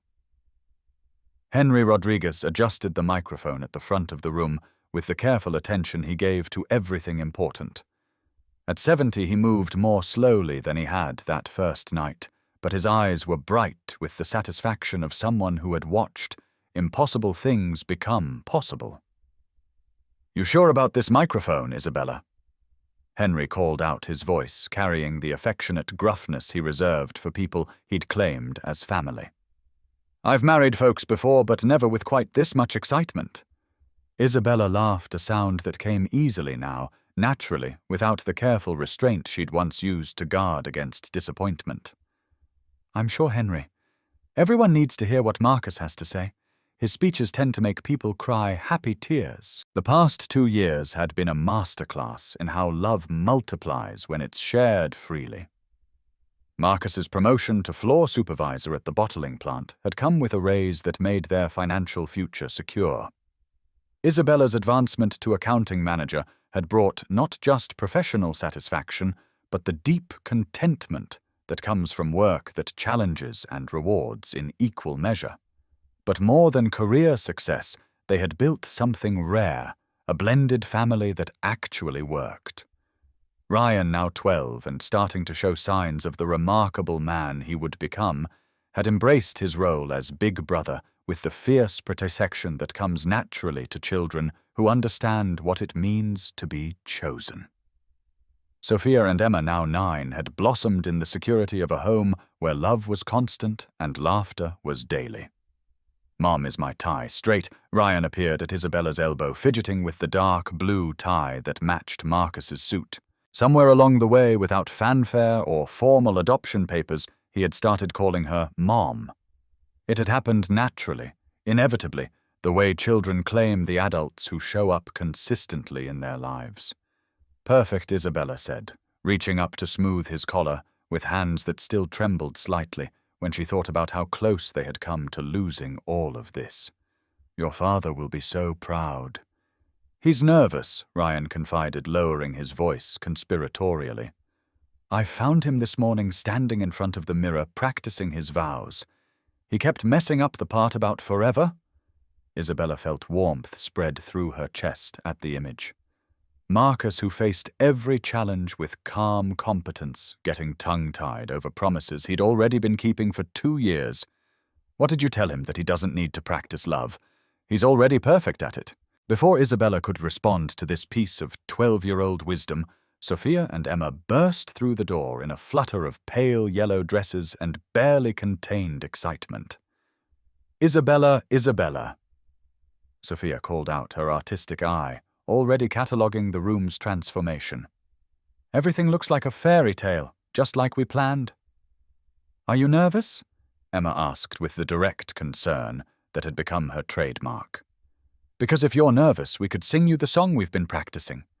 It always makes Dad feel better when we sing." Isabella gathered both girls close, breathing in the scent of their shampoo and the lingering traces of the cookies Henry's wife had brought for the pre-ceremony festivities. "I'm not nervous," she said, and realized with surprise that it was true. "I'm excited. There's a difference." "What's the difference?" Sophia wanted to know. "Nervous is when you're afraid something might go wrong," Isabella explained. "Excited is when you can't wait for something wonderful to happen." The girls considered this with the seriousness they brought to all important concepts, then nodded in unison. "We're excited too," Emma declared. "We've been excited for forever."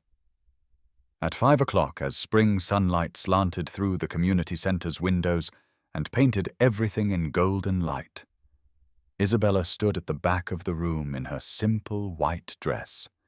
She had chosen it not for its elegance, but for its practicality, for the way it would let her move freely when she danced with her daughters later, when she hugged everyone who had helped make this day possible. Through the glass doors she could see Marcus at the front of the room, hands clasped behind his back in the stance he adopted when he was trying to project calm. He didn't entirely feel. Henry stood beside him with the small book of ceremonies he'd borrowed from the county clerk, looking official and slightly overwhelmed by the responsibility. The room was filled with people who had become their chosen family over the past 2 years. Mrs. Henderson sat in the front row, dabbing at her eyes with tissues she'd come prepared with. Bernard, from the bottling plant, sat with his wife, both of them beaming with the pride of bosses who had watched employees become friends. Isabella's co-workers filled 2 rows, women who had rallied around her when her divorce was finalized, who had celebrated every small victory and provided support through every challenge. But what made Isabella's breath catch was the sight of Ryan standing beside Marcus as best man, his young face serious with the weight of his responsibility. and Sophia and Emma at the front of the aisle, flower petals ready to scatter, wearing matching smiles that could have powered the entire building. "Ready?" Henry's wife asked gently, appearing beside Isabella with the bouquet of white roses and baby's breath that Sophia had helped choose. Isabella took the flowers, straightened her shoulders, and smiled with the confidence of someone who had fought for this happiness and won. "I've been ready for 2 years. Let's go make it official." The walk down the aisle took 17 steps. Isabella knew because Emma had counted them during rehearsal the night before, wanting to make sure she scattered her flower petals at precisely the right intervals. But as Isabella moved toward Marcus, toward their future, those 17 steps felt like a journey across years of pain into something bright and permanent and real. Sophia and Emma preceded her with the careful concentration of children, given an important job, their yellow dresses swaying as they scattered rose petals with artistic precision. The room fell silent except for the soft rustle of their movement and the barely audible sniffles of people trying not to cry too early in the ceremony.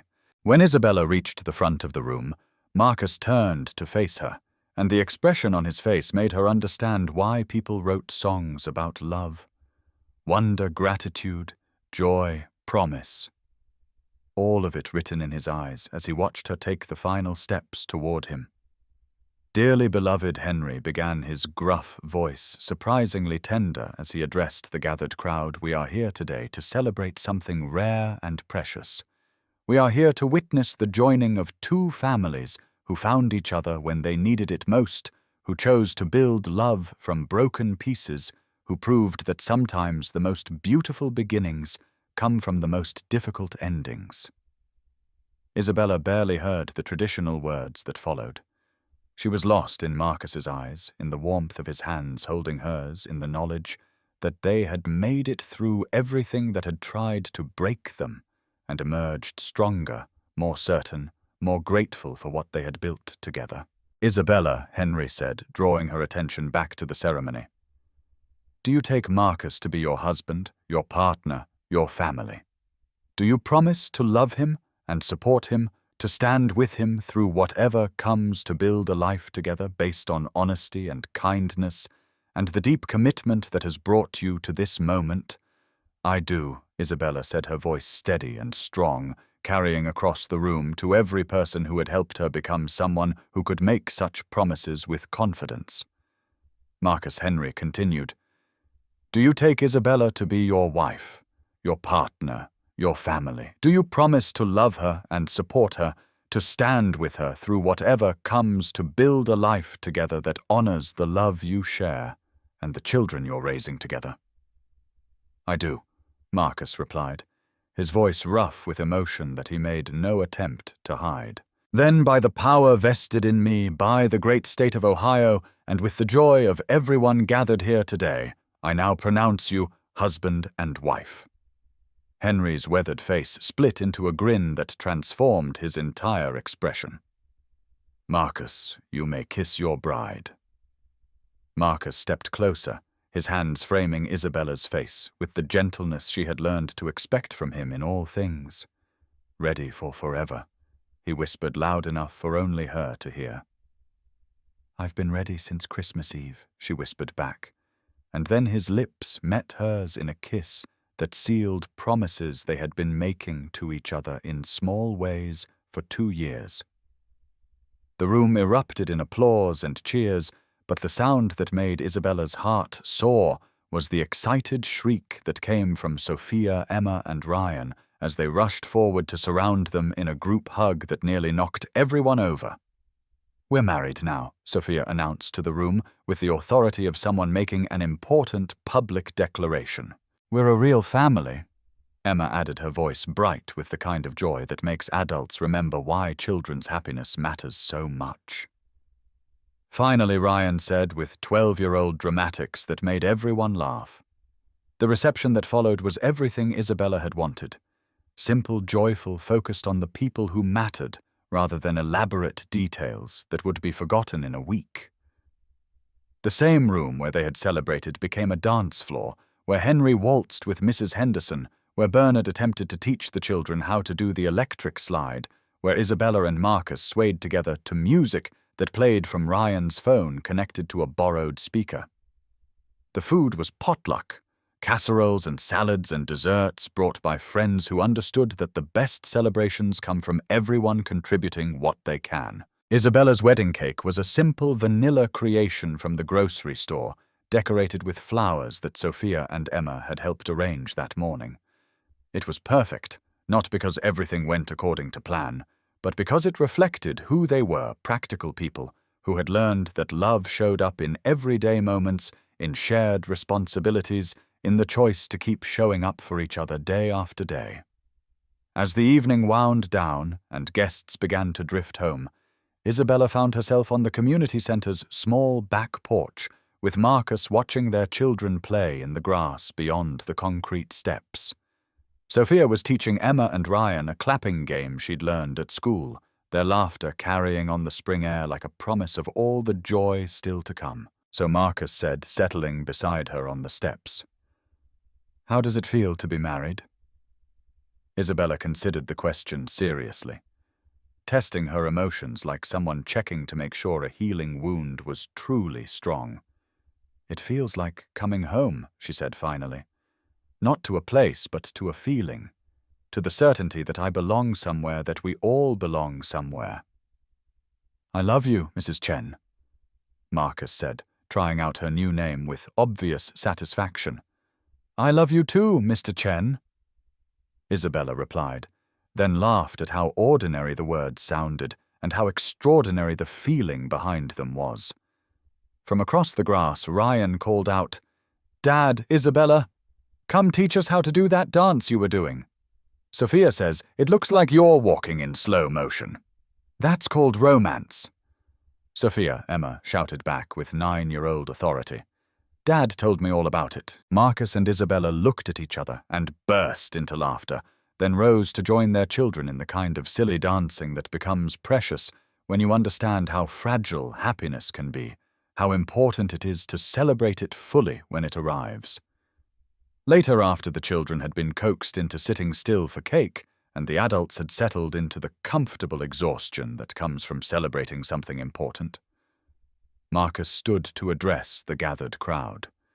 Isabella watched him search the faces of people who had become their extended family, and she saw the exact moment when he found the words he needed. 2 years ago, Marcus began, his voice carrying clearly through the room. "I thought I was just helping strangers on Christmas Eve. I thought I was doing what any decent person would do when they saw a mother and her children in need." He paused, his eyes finding Isabella's across the room, and the smile that passed between them carried the weight of everything they had built together. "But I was wrong," Marcus continued. "I wasn't helping strangers. I was finding my family. I wasn't just offering shelter for one night. I was opening my heart to the people who would teach me what real love looks like when it's multiplied instead of divided." Isabella felt tears threaten as she watched Marcus speak with the quiet authority that came from having lived every word he was saying. "Isabella," he said, turning to address her directly, "you didn't just accept help from us that night. You saved us. You brought laughter back into a house that had been too quiet for too long. You taught my son what it looks like to be part of a real family. And you taught me that love doesn't diminish when it's shared. It just gets stronger." Marcus raised his glass of champagne, Mrs.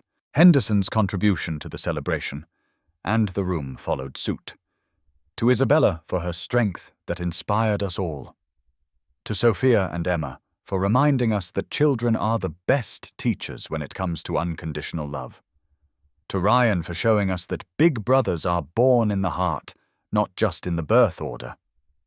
The room murmured agreement glasses raised in salute to the unlikely family that had proven love could triumph over circumstances. But mostly Marcus said, his voice growing thick with emotion, "I want to raise this glass to second chances. To the understanding that sometimes when we think our story is ending, We're actually standing at the beginning of the most beautiful chapter we never saw coming. To second chances the room echoed, and Isabella heard in those voices the recognition that everyone present had experienced their own version of unexpected grace. As people began to disperse, gathering coats and purses and making plans for future gatherings, Isabella found herself in conversation with Henry, who was carefully packing his ceremonial book back into its carrying case. "Thank you," she said simply, "for everything. For that first night when you made room for strangers, for agreeing to officiate today, for being part of our story." Henry looked up from his packing, his weathered face soft with affection. "You know what I learned in 30 years of working at that community center?" he said. "The people who think they're beyond help are usually the ones closest to finding exactly what they need. You just needed someone to see you clearly enough to know you were worth helping." "We all needed that," Isabella said, watching Marcus gather their children, because they were his children now, legally and permanently and completely, into a group hug that made passing strangers smile. "Some folks," Henry continued, "they help people because it makes them feel good about themselves. That's not wrong, but it's not what Marcus did. He helped you because he recognized something true. He saw that helping you was the same as helping himself, that your healing and his healing were connected somehow." Isabella nodded, understanding flooding through her as Henry put words to something she had felt, but never quite articulated. "That's rare," Henry said, snapping his case closed with the finality of someone who had finished an important job. "That's the kind of love that changes everything it touches. You hold on to that, Isabella. You build on it. You pass it on to those children of yours so they know what real love looks like." As they loaded tired children into Marcus's car for the drive home, Isabella reflected on Henry's words. The wedding had been beautiful, but it was really just a celebration of something that had been true for months. They were a family. Not because of legal documents or shared blood, but because they had chosen each other day after day in small moments and large crises, in ordinary Tuesday evenings and extraordinary Saturday celebrations. Happy, Marcus asked, as they pulled into their driveway, noting Isabella's contemplative silence.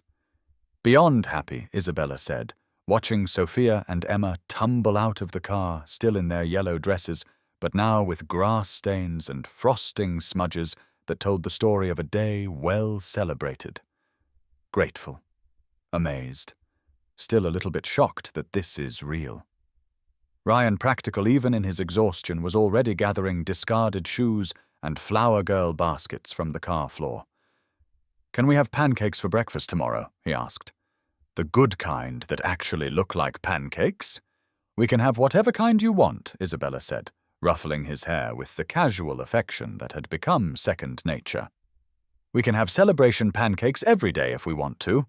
"Every day?" Emma asked hopefully. "Well, maybe not every day," Marcus amended with the diplomatic wisdom of an experienced parent. "But definitely tomorrow. And definitely whenever we want to remember how good it feels to be exactly where we belong." That night after the wedding dress had been carefully hung in the closet, and the children had been tucked into beds in the rooms they had claimed as permanently their own, Marcus and Isabella sat on their front porch sharing the comfortable silence of people who no longer had to guard their happiness or question whether it would last. "So what happens now?" Isabella asked, echoing Ryan's question from months earlier.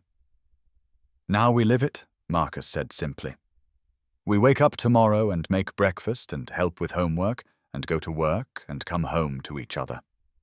We do all the ordinary things that make a life, and we remember that ordinary can be extraordinary when you're doing it with the right people." Isabella leaned against his shoulder, marveling at how perfectly she fit there, how natural it felt to be claimed, and to claim someone in return.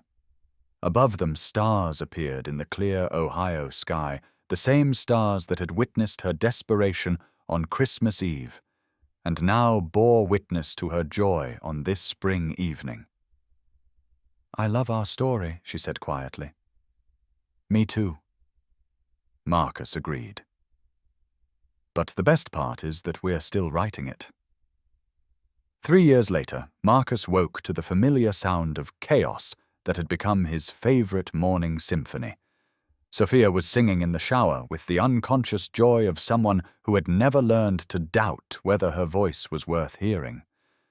Emma was practicing spelling words aloud while getting dressed, her voice carrying the determined concentration of a child who approached every challenge as a puzzle to be solved. Ryan was moving through his morning routine with the efficient grace of a 15-year-old who had learned to manage his own responsibilities while still keeping an eye on his younger sisters. The morning chaos no longer surprised visitors to the Chen household. Mrs. Henderson, now a permanent fixture for Sunday dinners and emergency babysitting, had declared that their house sounded like happiness looked when it decided to take up residence somewhere permanently.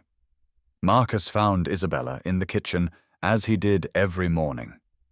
Coffee already started and breakfast taking shape with the easy efficiency of someone who had found her rhythm in all things. She was wearing scrubs. Her promotion to Director of Financial Operations at the Regional Medical Center had come with better hours and the satisfaction of work that directly helped people, and her hair was pulled back in the practical ponytail of someone who had places to be and people counting on her. "Good morning, husband," she said, without turning around, but Marcus could hear the smile in her voice. "Good morning, wife," he replied, settling into the routine that had become precious precisely because it was routine. "Big day today. Board meeting at 10, budget review at 2, and Sophia's art show at school this evening."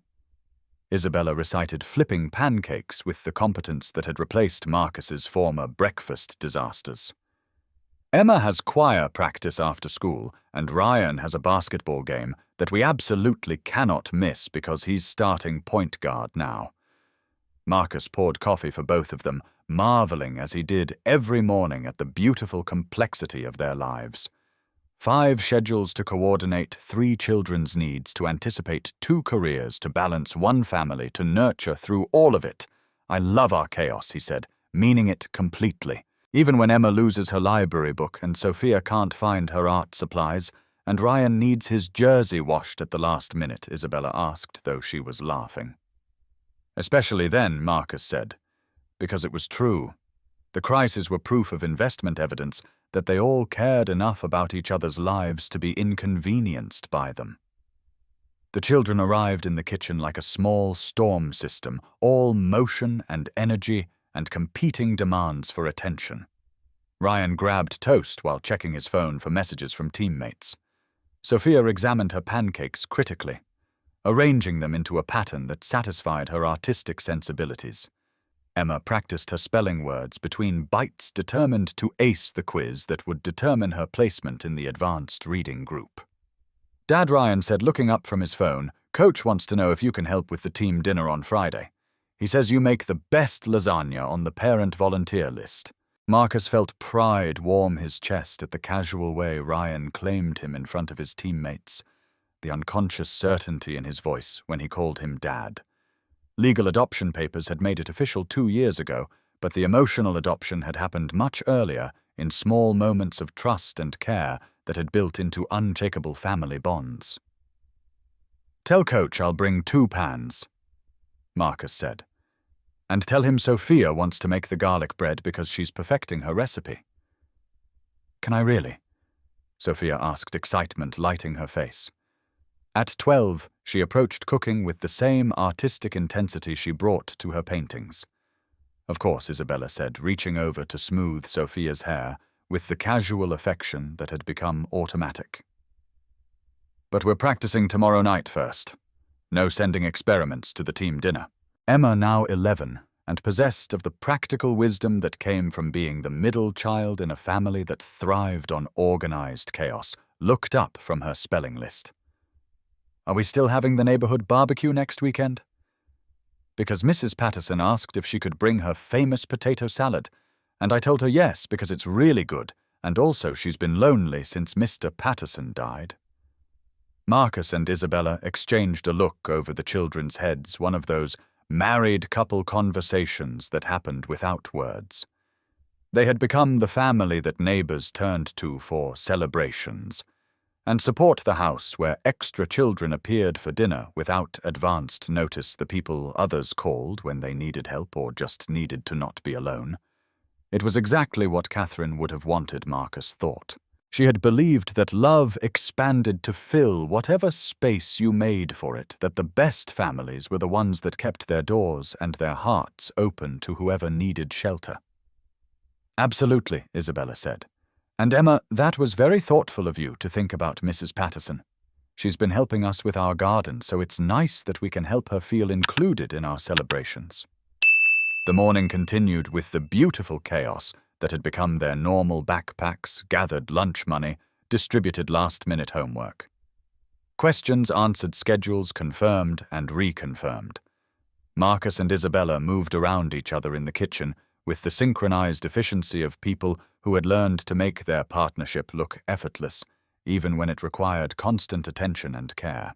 At the door, as everyone gathered coats and checked that they had everything they needed for the day ahead, Ryan turned back to his parents with the serious expression he wore when something was important. Mom. Dad, he said, using the titles that had become natural and precious over time. I just wanted you to know that Jessica Morrison's parents are getting divorced, and she's been really sad about it. So I invited her to come to our barbecue next weekend. Is that okay? Isabella felt tears threaten at the casual kindness in Ryan's voice, the way he had internalized their family's values without being lectured about them. Of course, that's okay, she said. Should we call her parents and make sure they know she's invited? I already gave her your phone number, Ryan said, with the confidence of someone who knew his family would always make room for one more. She's going to have her mom call you. As the children dispersed to their various destinations, and Marcus headed off to his shift at the bottling plant, now as a supervisor training new employees in the safety procedures he'd helped develop, Isabella sat in her car for a moment before driving to work. She thought about the woman she'd been 4 years ago, desperate and broken, and convinced that her story was ending in the worst possible way. She thought about the children they'd all been then. Ryan lonely despite his father's love. Sophia and Emma scared and uncertain about where they belonged. Now Ryan was a confident teenager who invited lonely classmates to family gatherings without checking first because he knew his parents would say yes. Sophia was a young artist who approached every challenge with creative problem-solving and unshakable confidence in her own abilities. Emma was a thoughtful 11-year-old who noticed when neighbors were lonely and took action to include them in community celebrations. They had all become the people they were meant to be.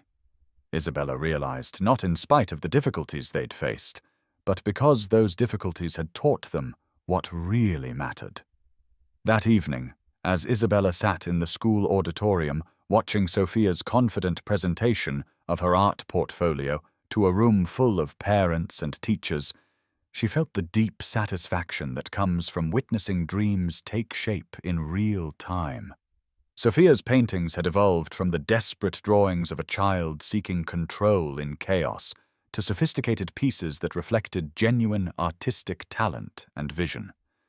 She's remarkable, whispered the woman sitting next to Isabella, who had been trying to identify which child belonged to which parent. That painting of the family by the community center, it tells such a story. You can see the love in every brushstroke. Isabella studied her daughter's artwork with fresh eyes, seeing it through a stranger's perspective. The painting showed 5 figures standing together outside a building that looked remarkably like the place where their story had begun. But Sophia had added details that transformed it from a municipal facility into something that looked like sanctuary. Warm light spilling from windows, flowers blooming in boxes that hadn't existed. In reality, faces that glowed with contentment and belonging. She painted it from memory, Isabella said quietly. But she made it better than it actually was. More beautiful, more hopeful. Children do that sometimes, the woman replied. They see the truth that adults miss. They see what love can make out of ordinary places. After the art show, the Chen family gathered at their favorite ice cream shop, the same place they'd gone to celebrate every important milestone over the past 4 years. It had become their tradition, their way of marking moments that deserved to be remembered. "I'm proud of you, kiddo," Marcus told Sophia, as she considered the overwhelming array of ice cream flavors with the seriousness of someone making an important life decision. "I'm proud of all of us," Sophia said, matter-of-factly. "We went from being sad and scared to being happy and safe and good at things. That's pretty amazing when you think about it." Ryan, now old enough to appreciate the magnitude of their family's transformation, nodded thoughtfully. "Remember when we used to worry about whether we had enough money for groceries? Now we're planning a college fund for Emma's advanced placement classes, and Sophia's art supplies cost more than our entire monthly budget used to be. Remember when we all slept in one room because we were afraid to be alone?" Emma added. "Now we each have our own space, but we still hang out together because we want to, not because we have to." Isabella and Marcus listened to their children catalogue the changes in their lives with the perspective that comes from having lived through genuine hardship and emerged stronger. These weren't children who took their security for granted. They were young people who understood the difference between surviving and thriving, who had learned to appreciate stability because they remembered what instability felt like. "What do you think the secret is?" Isabella asked, genuinely curious about their perspective. What made the difference? The children considered this question with the seriousness they brought to all important topics. "Dad never gave up on making things better," Ryan said finally. "Even when everything was really hard, he kept showing up. He kept trying to make tomorrow better than today. And Mom never stopped believing we deserved good things," Sophia added. "Even when bad things kept happening, she kept working to make sure we had what we needed. And we all decided to be a family," Emma concluded with 11-year-old wisdom that cut straight to the heart of everything. "Not because we had to, but because we wanted to. Because we liked each other and wanted to take care of each other." Later that night, after homework was finished and children were tucked into beds in rooms that had become truly theirs over years of accumulated belongings and memories, Marcus and Isabella sat on their back porch, sharing the comfortable silence that had become one of their greatest luxuries. "Henry called today," Isabella said, settling into the chair that had become hers through years of evening conversations. "He's retiring from the community center next month. 35 years of helping people find what they need when they need it most. End of an era," Marcus said, understanding the significance of Henry's departure. The man had been witness to their story from the very beginning, had married them, had remained a constant source of wisdom and support through every challenge and celebration since. "He asked if we'd consider volunteering there," Isabella continued. "Not running anything, just being available for people who are going through what we went through, families who need help understanding that temporary crises don't have to become permanent disasters." Marcus considered this idea, imagining himself and Isabella in Henry's role, providing steady presence for people whose worlds had turned upside down through no fault of their own. "What do you think?" "I think we understand something about resilience that might be useful to share," Isabella said carefully. "I think we know how to help people see possibilities when all they can see are problems. Catherine used to say that we're only as strong as our willingness to help each other," Marcus said, remembering his first wife's conviction that individual healing and community healing were inseparable. "I think she'd approve of us passing that along." As they talked about the future, about the ways they might contribute to other people's stories of transformation, Isabella marveled at how far they'd all traveled from that desperate Christmas Eve. Not just in terms of financial security or stable housing, but in their understanding of what family could look like when it was built on choice rather than accident, on daily commitment rather than legal obligation. "Ryan starts looking at colleges next year," she said, noting how quickly time moved when you weren't just trying to survive it. Sophia's art teacher thinks she should apply for that summer program at the state university, Marcus added, and Emma's reading at a high school level already. They were raising children who would leave someday, who would build their own lives and families and stories. But they were also raising children who understood that love multiplied when it was shared, that strength came from lifting others up, that the best families were the ones that kept their doors open to whoever needed shelter. I think we did okay, Isabella said quietly, meaning more than just the practical aspects of parenting. We did better than okay, Marcus replied. We built something beautiful from broken pieces. We proved that love wins when you're brave enough to choose it over fear. Above them, stars wheeled across the Ohio sky, the same constellations that had witnessed their desperation and now observed their contentment. The house behind them glowed with warm light, filled with the possessions and memories of people who had learned to call the same place home. Tomorrow would bring new challenges and new joys. There would be teenage driving lessons and college applications and art scholarships to navigate. There would be first dates and graduation ceremonies and all the milestones that mark a family's journey through time. But tonight was for gratitude for the recognition that they had found something rare and precious. A love that had not only survived difficulty, but had been strengthened by it. A family that had been chosen rather than simply inherited. A story that proved happy endings were possible for people brave enough to write them one day at a time. 5 years after that frozen Christmas Eve, Marcus Chen stood in the same community center where his life had changed forever. But now he wore a volunteer name tag and carried keys that Henry had passed to him with the solemn ceremony of someone transferring sacred responsibilities.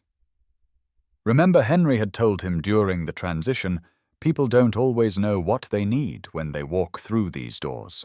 Sometimes they think they need money or shelter or food, and those things matter. But what they really need is to be seen clearly by someone who understands that temporary circumstances don't define permanent worth.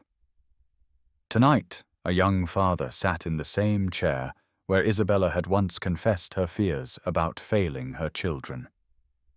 His story was different. Job loss rather than fraud, medical bills rather than abandonment. But his eyes held the same desperation Marcus remembered from Isabella's face that first night. I just don't know what to do, the man was saying, his voice breaking with exhaustion and shame. I've never been in this situation before. I always thought I was prepared for anything. Marcus listened with the patience Henry had taught him, understanding that sometimes the most important thing you could offer someone was the space to tell their story to someone who truly heard it. When the man finished speaking, Marcus leaned forward slightly, making eye contact in the way that communicated presence and attention.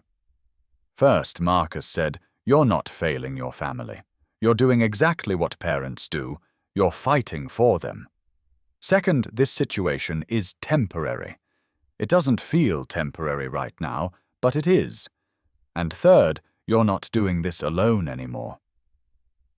As they talked through practical solutions and immediate resources, Marcus found himself thinking about the ripple effects of kindness, the ways that receiving help when you needed it most changed not just your circumstances, but your understanding of how the world could work when people chose to care for each other. Isabella appeared in the doorway back from her shift at the medical center, carrying the tired satisfaction of someone who had spent the day solving problems and helping people navigate crises. She'd started volunteering at the community center 6 months earlier, using her financial expertise to help families understand budgets and rebuild credit and plan for stability. "How's it going?" she asked quietly, setting down coffee for both Marcus and their visitor. "Better," the young father said, and Marcus could hear hope beginning to creep into his voice. Much better, actually.